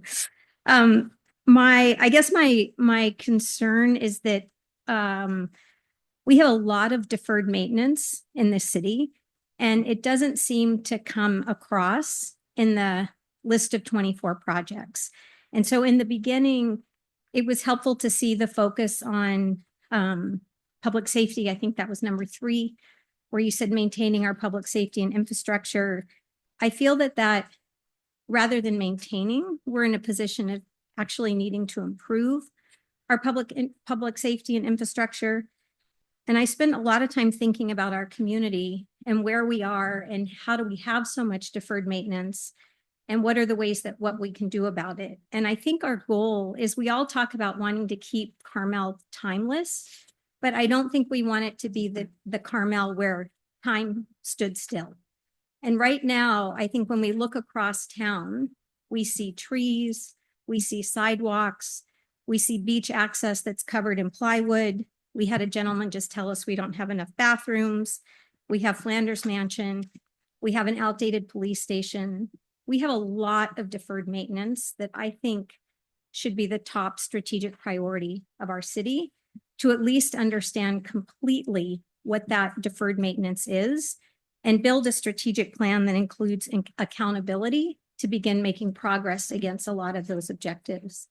And the thing that troubles me the most across this past year, I would say, is the lack of what I perceive as accountability. And this isn't accountability where people are intentionally not being accountable.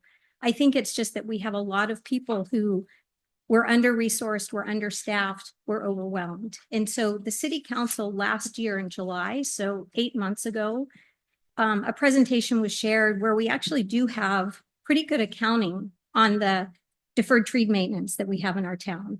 And in that presentation, I think it showed over 1,500 stumps, and it had like 500 trees that were either dead, poor, or very poor. And that was presented as part of a 3-year catch-up plan. And that was presented as a high priority for our city.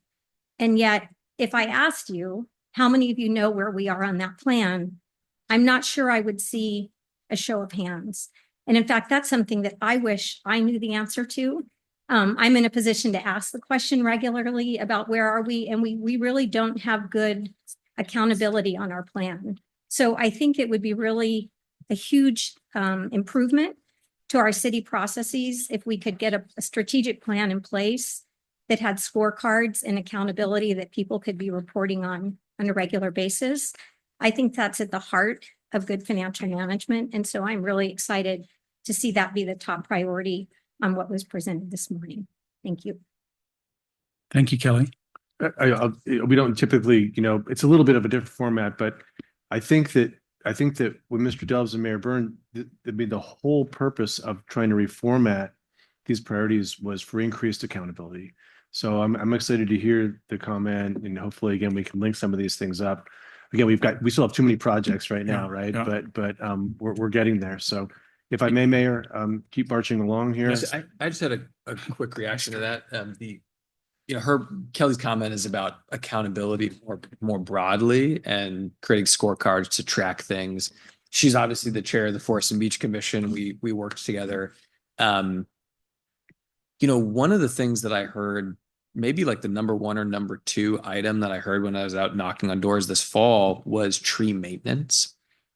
And on this list, it's interesting, we've got 24 items, and we have the forest management plan, but that's different from tree maintenance. I know it's a capital improvement project, I think, in a way. Maybe it's not. There is a defined backlog of tree maintenance that Kelly's done a great job of cataloging. And I really think that, based on what I've heard from the community, like that should be a priority, working through a third of the 3-year tree maintenance backlog. So if we think about like adding items, which I know is not what we want to do, I think that should be on this list. I agree with you, sir. And I think that's the benefit of thinking about the product and the process differently than we have in the past, without any critique of the past. But instead of saying we're not going to have capital work, it's tree work's not a capital project, it's maintenance. So again, but if it's prioritized, and when I come to you with a budget in a few months and I say I need this much money to implement this priority, it creates that, bridges that gap analytically, and we'll implement it. So instead of pecking away at it as we perhaps have in the past. Might I suggest that we have a meeting maybe I'm happy to do it because I've tried to do it before with Justin, Kelly, and just get in the conference room at Public Works and really talk about this issue, because it's a problem. It's a problem. And It doesn't have to necessarily be on the list because it's stuff we're supposed to be doing. Right. Well, again, we'll work with Mary and Javier as the kind of the department heads on what is our exposure, and then how do we address it. So yeah. Okay. Kelly, is that? I like where you're going. Are you willing to do that, Kelly? Okay, good. So outdoor wine tasting, again, this is on private property. So we have a prohibition. All business is supposed to be done inside, with the exception of restaurants in our village. And we have a long history, not as long as Pacific Groves, of having it's a very staid relationship with alcohol in general. Tell you a funny story about a planning commissioner some other time named Pope Coleman, from 30 years ago, who looked at me as from Kentucky, said, "Young man," I was talking about wine, said, "Young man, now you're talking about a subject that's very near and dear to my heart," with a very thick Kentucky accent, even though we lived here. So this is not something we've made any progress on. I'm not sure whether it's not as easy as some people would lead you to believe. There's outreach and education with the public. There's, again, making sure that we have a lot of constraints on hours of operation and noise. We're dealing with one situation now, which is a wine tasting room that has live music when we're not here on the weekends and a bunch of things. It becomes an enforcement challenge, not a nightmare, but a challenge. So our recommendation to you is to take no action on this, please. And let's put it in the parking lot. Let's not put it to bed forever, but it's just not the highest priorities that we have right now. Ready? Put it in the parking lot. Yeah. Okay. Fine. All right. Go next. Review opportunities for enhanced fire ambulance service. We're in football, they call it the red zone, so we're within 20 yards of the goal line. So Marissa's been working on this, several counties. So we're really close on this. You've got an item on closed session. Mr. Purick's been great. You'll see tomorrow afternoon, you'll see the proposal from the city of Monterey and we'll be in closed session on Monday. And thank you for everyone who worked on that over the last few years. Oh, yeah. It's been a lot of work. It's been a Thank you. pretty good heavy lift. This one, again, we could spend a lot of time talking about this. We're kind of running out of time. So I don't think there's a lot of opposition that this shouldn't remain a high priority. You know, even folks who say that we're doing too much in general, this one rises to the top. So, you know, maybe we'll see a show of hands. Anybody who wants to speak with this, but I've not heard anyone in the community or on council, current or past, that says that this shouldn't continue to be a high priority. It's a very high priority. Yes. Thank you. And some short-term, pardon me, some short-term things that you're going to bring to us, I hope. And which are underway right now. Yep. Good. Thank you.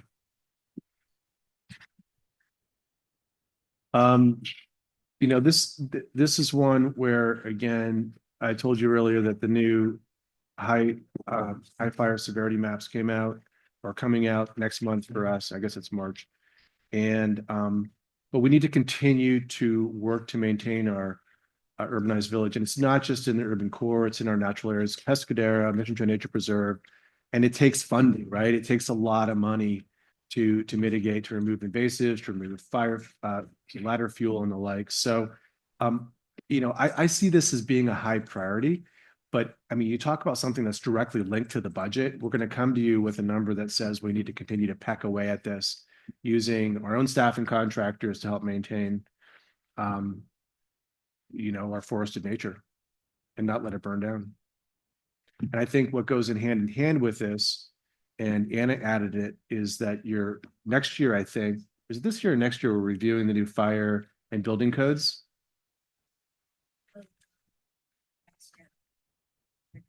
Okay. So this is where we talked about a couple of weeks ago, the hardening of buildings. And again, what happens with that? Of course, it gets into design work, right? So once you start to harden buildings, it may have an impact on design, some of which you'll be dealing with in the near future about things like roofs and exterior materials and the like that do to some degree impact the visual characteristics of a building. Pardon me? Go ahead. Just a hand question. Thank you. So we had the workshop in January that all the feedback I've heard is people really appreciated it and found it very helpful, and also the CRA follow-up. Would it be possible to arrange a workshop, maybe, I don't know, May, June, something like that, that just concerns building materials and landscaping and anything home related or, you know, technically business related too? I think people are talking about that a lot and they have questions and they want ideas. And I think that would be helpful for the community if we could arrange something like that. Yes, ma'am. I think that'd be a great idea. We'll work with our partners Ashley's the one that works with the chief and Wanda and everybody else for the Carmel Prepares. So maybe that can be a topic and we can, instead of doing it on a Saturday morning and I have to bribe my daughter to come to it, have it at a council meeting. It'll be better. Incidentally, I'll make a plug. Tonight, the city of Monterey is hosting their wildfire awareness like party, whatever it is. It's like a convention. Like Pardon an me? expo. Because they're gonna have tables there too. Like, Yeah. with resources. Yeah. So Could I just clarify? I'm also specifically talking about like building materials. Like, remember that Wall Street Journal article where it showed like the new things you could do with your roof and other ways you can build like a in-between wall to you just more fire conscious construction. yeah. What do you think, Anna? Something we can do in a couple of months?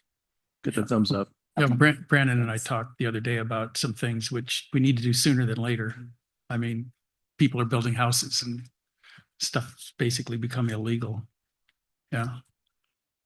Including some landscaping materials. All right, we'll keep this one on council and thank you so much. And again, you'll see a companion a companion budget request for fire fuel load reduction in the future as well. Sorry, I'm running out of voice here, council. Well, right here it is, right? I mean, the urban, I'm not sure whether there's a line through it, but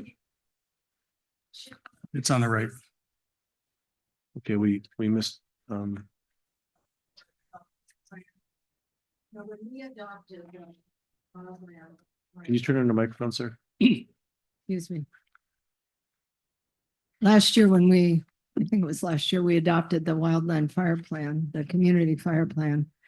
They mentioned that once that was adopted, they could put in for grants and that the fire department would be working on submitting grants.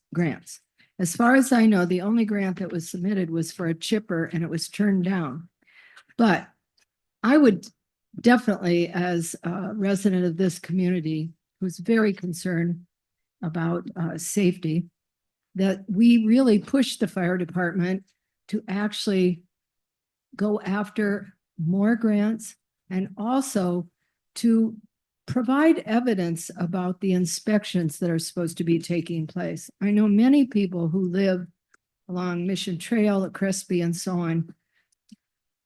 I don't think they've gotten inspection notices that they have been inspected, and we really need to have those done. Recently, one homeowner along Crespi cut down a big tree and dumped all of the logs and the debris into the canyon.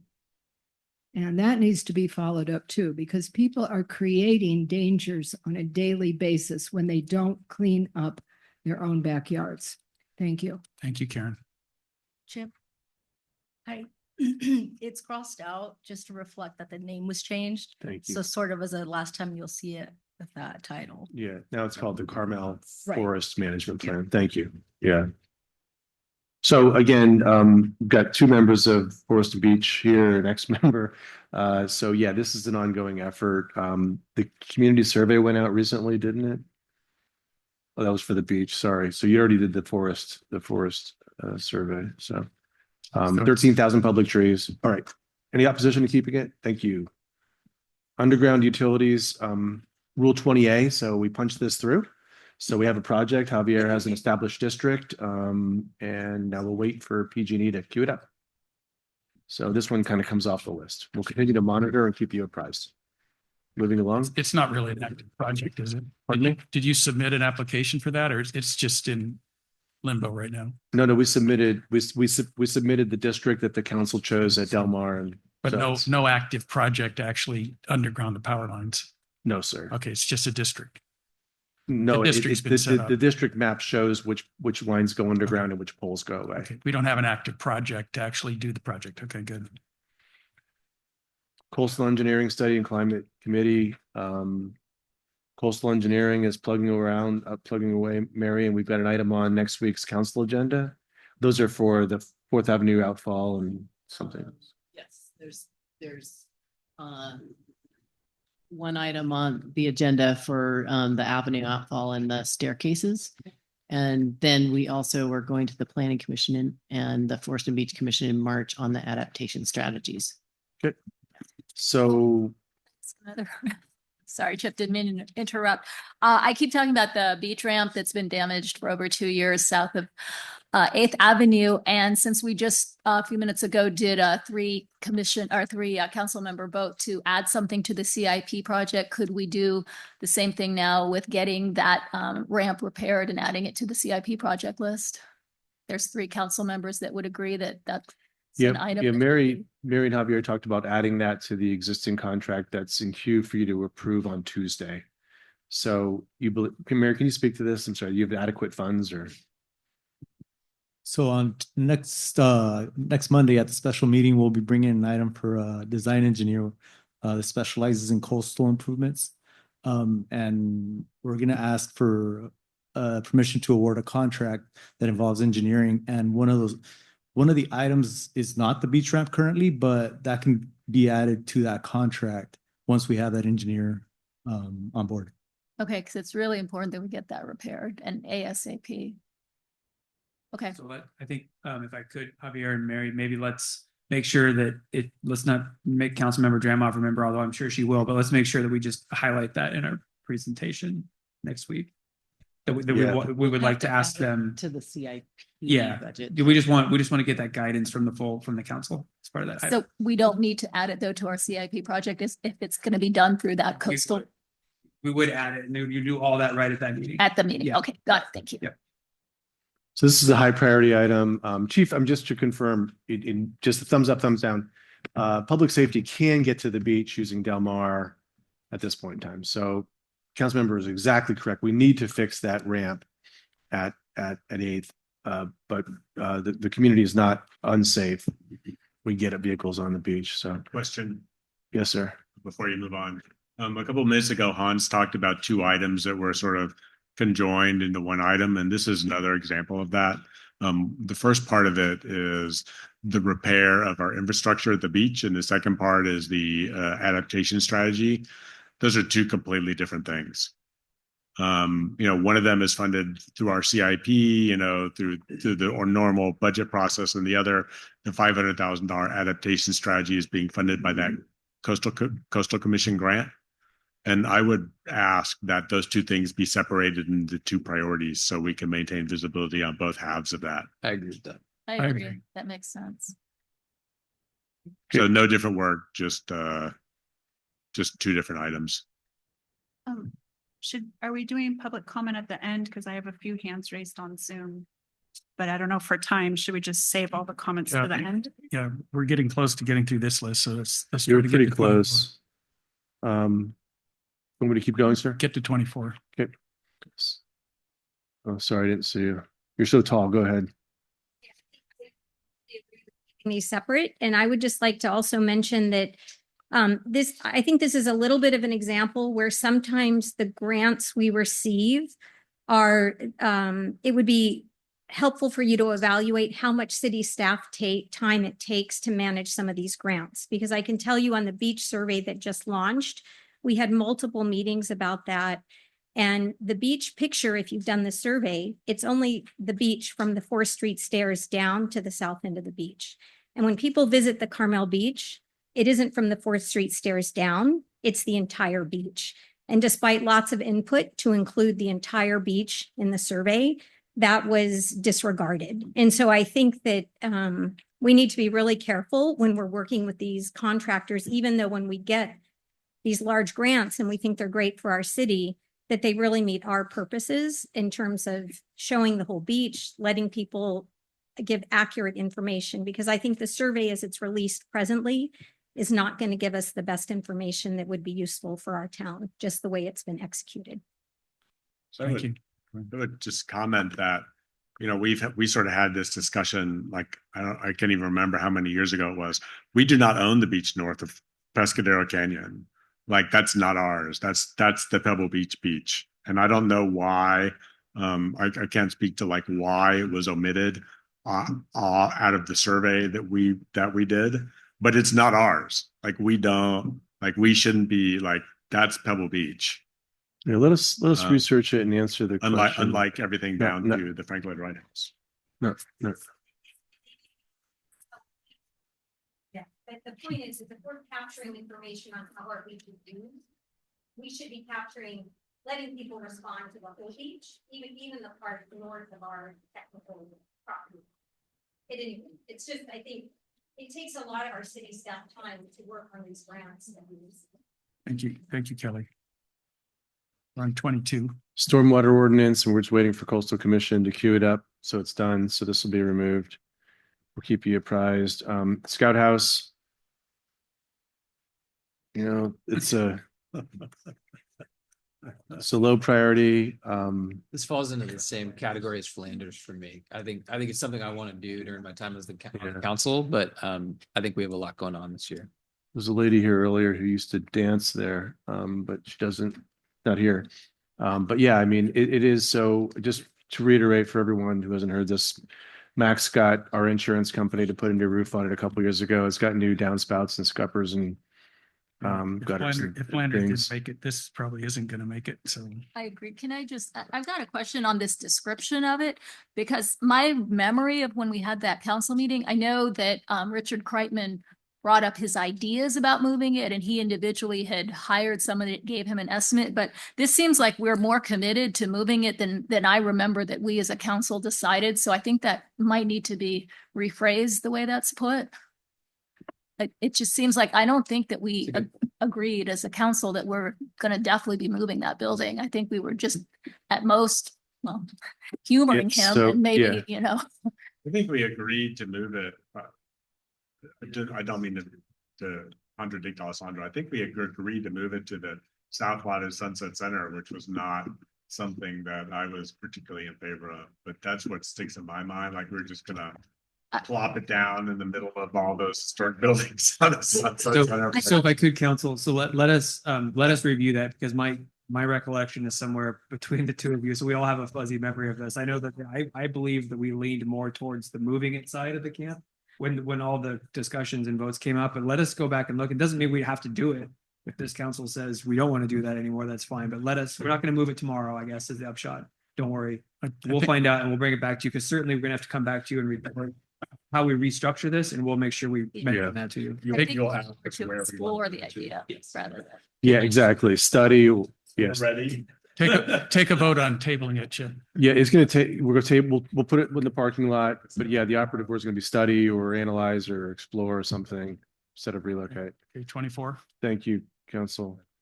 Undergrounding power lines in general. We talked about this at that meeting we had with the CRA a couple of weeks ago. It's a huge undertaking. It's worthwhile, but it's expensive and time consuming. And I wouldn't want to write it off in perpetuity, but we don't have the capacity to deal with this. We're going to learn something from the San Antonio project, Yes, which is going to be happening. Good news, we're going to have one happening, hopefully. And I'm working actively with Brandon on that with Carmel Cares, which is pretty exciting. I've had a fair bit of experience with undergrounding utilities elsewhere. The cost is enormous. And we were doing it not in Carmel with all the trees. And we were doing it actually on a new subdivision. So the level of cost involved is well beyond our current revenue streams. It would absolutely require some voter supported probably measure that would increase our property taxes to pay for it. It's a big one, and we don't have time this year to do it, or the capacity this year. It's important, but yeah. So we have a comment online. If we need to do it quickly, because we only have 10 minutes left. Okay, very quick, please. We've only got 10 minutes. We've got to leave. This idea, and I would change the rule rather than separate from Rule 20A. I would rename it as for the purpose of fire prevention, because I think that really is the goal of undergrounding. And I think there's some opportunities that might not be as expensive. I think Scott Lonergan, and on behalf of the Friends of the Mission Trail Nature Preserve, sent a letter recommending there's one high voltage line that feeds the Flanders Mansion that really doesn't need to be there. It doesn't require technically undergrounding, but that high voltage line that goes past the eucalyptus tree certainly could be removed. And I think there might be opportunities like similar to that could be explored that would make the town safer. Yeah. And in terms of financing, I think we're going to pay for it one way or another. Either we're going to pay for it in our high homeowners insurance rates, if we can even find it, or we're going to pay for it through things that will actually reduce our fire risk. And personally, I'd rather spend the money reducing my fire risk than just paying an insurance company. Thank you. I've sent an engineer up to look at that particular one, and Karen, she's not here, but Karen Ferlito and I are having an exchange about it. So do we have another one online? Will Ray, go ahead. Yeah, hi, can everyone hear me? Yes. Right. Thank you, council members, for recognizing me. My name is Will Rye, and I'm speaking on behalf of my family, which owns a home in Carmel. I was referred to this meeting by the planning division. My purpose today is I'd like to request that the council lift the moratorium on new submissions for the Mills Act contracts, which, as you know, is an incentive program offering owners of historic homes reduced property taxes for their continued maintenance of those homes. This is covered in the housing element update, which is item 14. And it sort of relates to the through line of preserving Carmel's character. I know a lot of ink has been spilled about the Mills Act, but I want to highlight a scenario that I feel is very important. So for background, like I mentioned, we have a family home in Carmel-by-the-Sea. It's called Greystone. My grandmother grew up in Carmel. She went to Sunset Elementary, Santa Catalina High School, and she and my grandfather bought the home in 1985, and they wanted to retire there, spend more time close to my great-grandparents. They didn't get to retire there, but ever since they bought it, it's our favorite place to be. If I could interrupt you, if we want to discuss this, we're running out of time. I think we understand the Mills Act, and we appreciate you calling on it because we hadn't discussed that yet today. Yes. Is that so? Thank you. we're just So- going to run out of time. We won't have to be the ability to make a decision. Is that something we can discuss here, Chip, or need to? Well, is it a sub bullet underneath the housing, Brandon? Yeah. Brandon says yes, so it's part of the quiver under the umbrella. So that's already something Housing. that we Yeah. can bring up at a council meeting. At a future meeting, we can make it a, higher priority. Don't need to do it here today. Correct. Okay, thank you. All right. Any other council people who want to put something up on the discussion? You have the slide. If capital projects, do you need to discuss that today, or is that like Forest Theater stage? Apparently we didn't do it right and we have to redo it, the plywood. Yes. I didn't I hear just that. found that out. you want No, me to- that would be separate, Okay. Mayor. So again, in the interest of time, what we'll do is we'll cook all this down, including the things that we previously agreed to prioritize, like the library, like the HML project and everything else you've told us, and we'll put it in a format and we'll aim for the April agenda just to make sure we got everything correct. But things like that, that would be a capital project. Charter And I- city discussion, that's something that's covered in one of your line items. That's not, that would be a pretty big lift. With vote of the people, obviously, to become a charter city.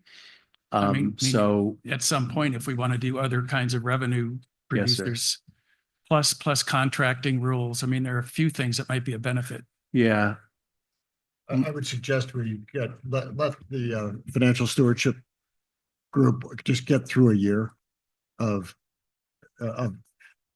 I think it's important that we understand revenue sources broadly, Okay. right? All right. No other interest in charter city? No. no. Okay, all right. Good. So while Joel is doing that, maybe I can speak, Chip. Are you okay if I talk a little bit about where you're going with like next steps, what we're going to do? Because I think we just want to make sure that council's okay with this. So since Chip and I often share a brain, I think we're going the same way on this. We're going to take what you've given us today on the previous, the 26 lists, and we'll mash that together with the staff's recommended priorities, and then we'll come back to you in the not very distant future, because we want to get this cleaned up very soon. And show you the entire list. And then that'll be the point where you can tell us if you agree with what the staff has put on there as well, and how we harmonize those together with those 5 different buckets. And that's where I think Councilmember Barron, we can also work on the language of those five buckets to make sure that all of you are okay with the words that describe the 5 areas. Yeah. Or thank if you. there needs to be 6. Yeah, thank you for the second part of your statement. The first part, I'm still reluctant to give you carte blanche access to the list that the council maintains by adding all of your things without a discussion like this one. So That will still be coming, sir. That's the point of the Yeah, next we're not- exercise. So we're going to spend, so we spent 3 hours today talking about the 24 items on our list. So we're going to spend 2 hours talking about the 15 things on your list. Like, are we going to subject the things on your list to the same amount of scrutiny that yes, sir. we I hope did so. with? Yes, sir. That's the point. Okay. Yeah.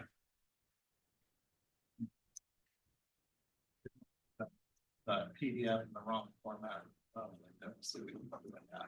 What is this? Yeah. Go ahead and make your comment while we're waiting. Go ahead. Okay, thank my you. comment.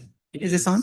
Yeah, I just wanted to circle back to the underground power lines. I would like to see that be raised to a high priority, considering what's going on with our environment, and one of our major causes of most forest fires are from power lines.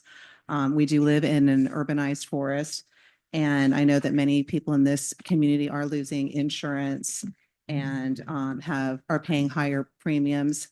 I'd like to see us get ahead of this and perhaps bring it up to a higher level. I like what Bob Delve said. If we had to do a measure to get money for this, I think many of us would be willing to pay that. If we end up doing a special election for the addresses, we could couple it with that. So I would like to see this more as a preventative that we're looking at in the nearer future. And so I just wanted to say that. Thank you. Thank you.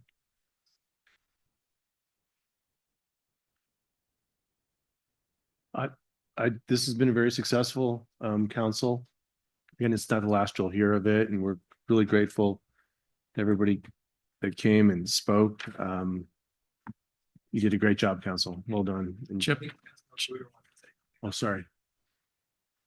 Well, yeah, obviously we're scrunched on time, and I'm sure there's people that have items that aren't on the list that they probably want to discuss. The one item I wanted to highlight, looks like they're maybe pulling it up. This is a chart that I found in, of all places, our ACFR, which is our annual audit report on page like 147. And it's very difficult to see from where you are, but it basically shows, it's a table that shows the population of Carmel from 2015 to 2024.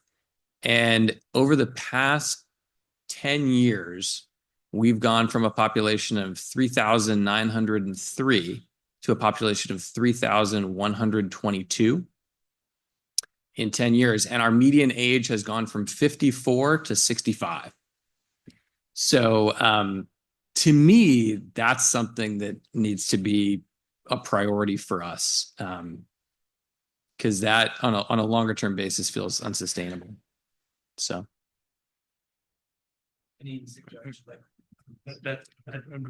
Any suggestions on what the priority is?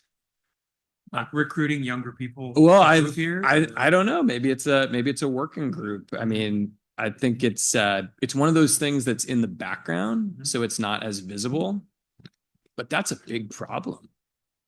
And maybe it's I'm working on that. So Chip, could you play the end, the other one, the one that says ending? Because I think it's a great end to this. But just a quick note, that Wall Street Journal article that came out last week, I don't know if all of you had a chance to read it. That did not do anything to help that problem. That's probably exacerbating it, because it emphasized what an extremely high-end community this was and how it was this perfect place to invest, basically, for extremely high-end real estate. Yeah, so that's fine. only adding to our problem of second homeowners and probably older, wealthier, just if you want to stereotype the group that it's appealing to. So I think we need to be careful with our marketing as well, because that, I think, had an unintended consequence. That article may have initially started off with a good idea. Let's do some marketing and get some more visitors in here. But the way it was geared towards real estate and high-end real estate and the extreme costs and the profiles that it was doing of our real estate was very detrimental, I would say. Got it. Go ahead, Chip. Okay. Well, We're gonna have to cut this. Yeah, I This- would go say, obviously I agree with Hans. I mean, I've talked about this before. And I think maybe what would satisfy me and Hans would be to put it on the parking lot. To just take this item, put it on the parking lot so it retains some visibility. And then we'll just noodle around with it a little bit. Yeah. And we won't involve staff. We won't involve staff at all. We'll just noodle around with it and see, Yeah, so you'll see the parking lot list when we come back in April as well. Maybe we can get the CRA or the CPLF, maybe somebody can find a speaker to talk on that issue at an event of some sort. Did you find the file? Yes, sir. You ready? So this is the end of the AI I've section. been talking about these big challenges Carmel's facing. Uh-huh. The housing, the wildfire risk, Right. even just having enough water. Long term, Yeah, in the future. thinking ahead. And they're being so proactive and strategic. Um, But what really sticks with me is how much they care about what the community thinks. It's not just lip service either. Right. It's like baked into how they do things. Yeah, they're always asking for input. Always explaining what they're doing. Giving people chances to get involved Which brings us back to what you said before. about what role we want to play. Yeah. It's Nice. easy to feel like our voices don't matter. Especially with these big, complicated problems. Right. But Carmel's showing us that getting involved can actually make things happen. It really can. And it's more than just voting. Oh, yeah. It's staying informed, Going to meetings, speaking up. making sure your leaders are doing what they said they would. So if you lived in Carmel, Uh-huh. what would you want to talk about at this workshop? What would I focus on? Yeah. I'd say think about what really matters to you. Like, Is traffic a nightmare? Okay. Are there enough safe places to walk? okay, parks and stuff. What about the local businesses? Are they struggling? Are they thriving? Those are all important. And they can all be part of this planning process. So don't just complain.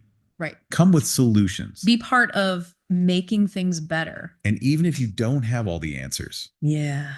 just being there shows you care. It shows you're paying attention. and that you want to be involved, It sends a message to the council that people are watching. and that they want to be part of the solution. We've talked about the priorities matrix, Uh-huh. but there's also the city's vision. Right. Their mission and those guiding values. That's like the foundation. Yeah, it's what everything else is built on. So before you get all excited about a new project, Take a step back. ask yourself, Does this fit with what we want Carmel to be? are we thinking about sustainability?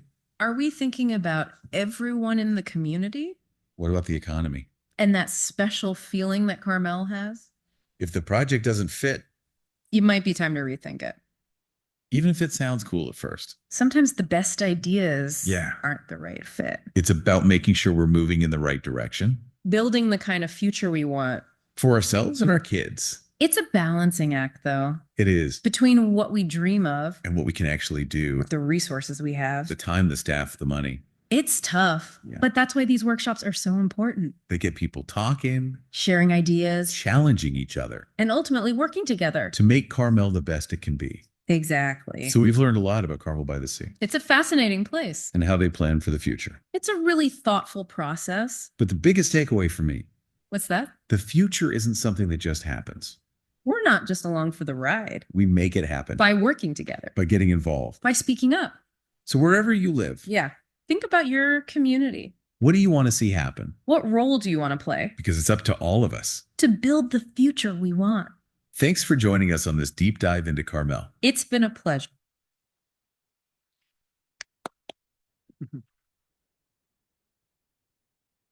Pretty cool, huh? Thank you. Thank you, everybody. Thank you for coming today.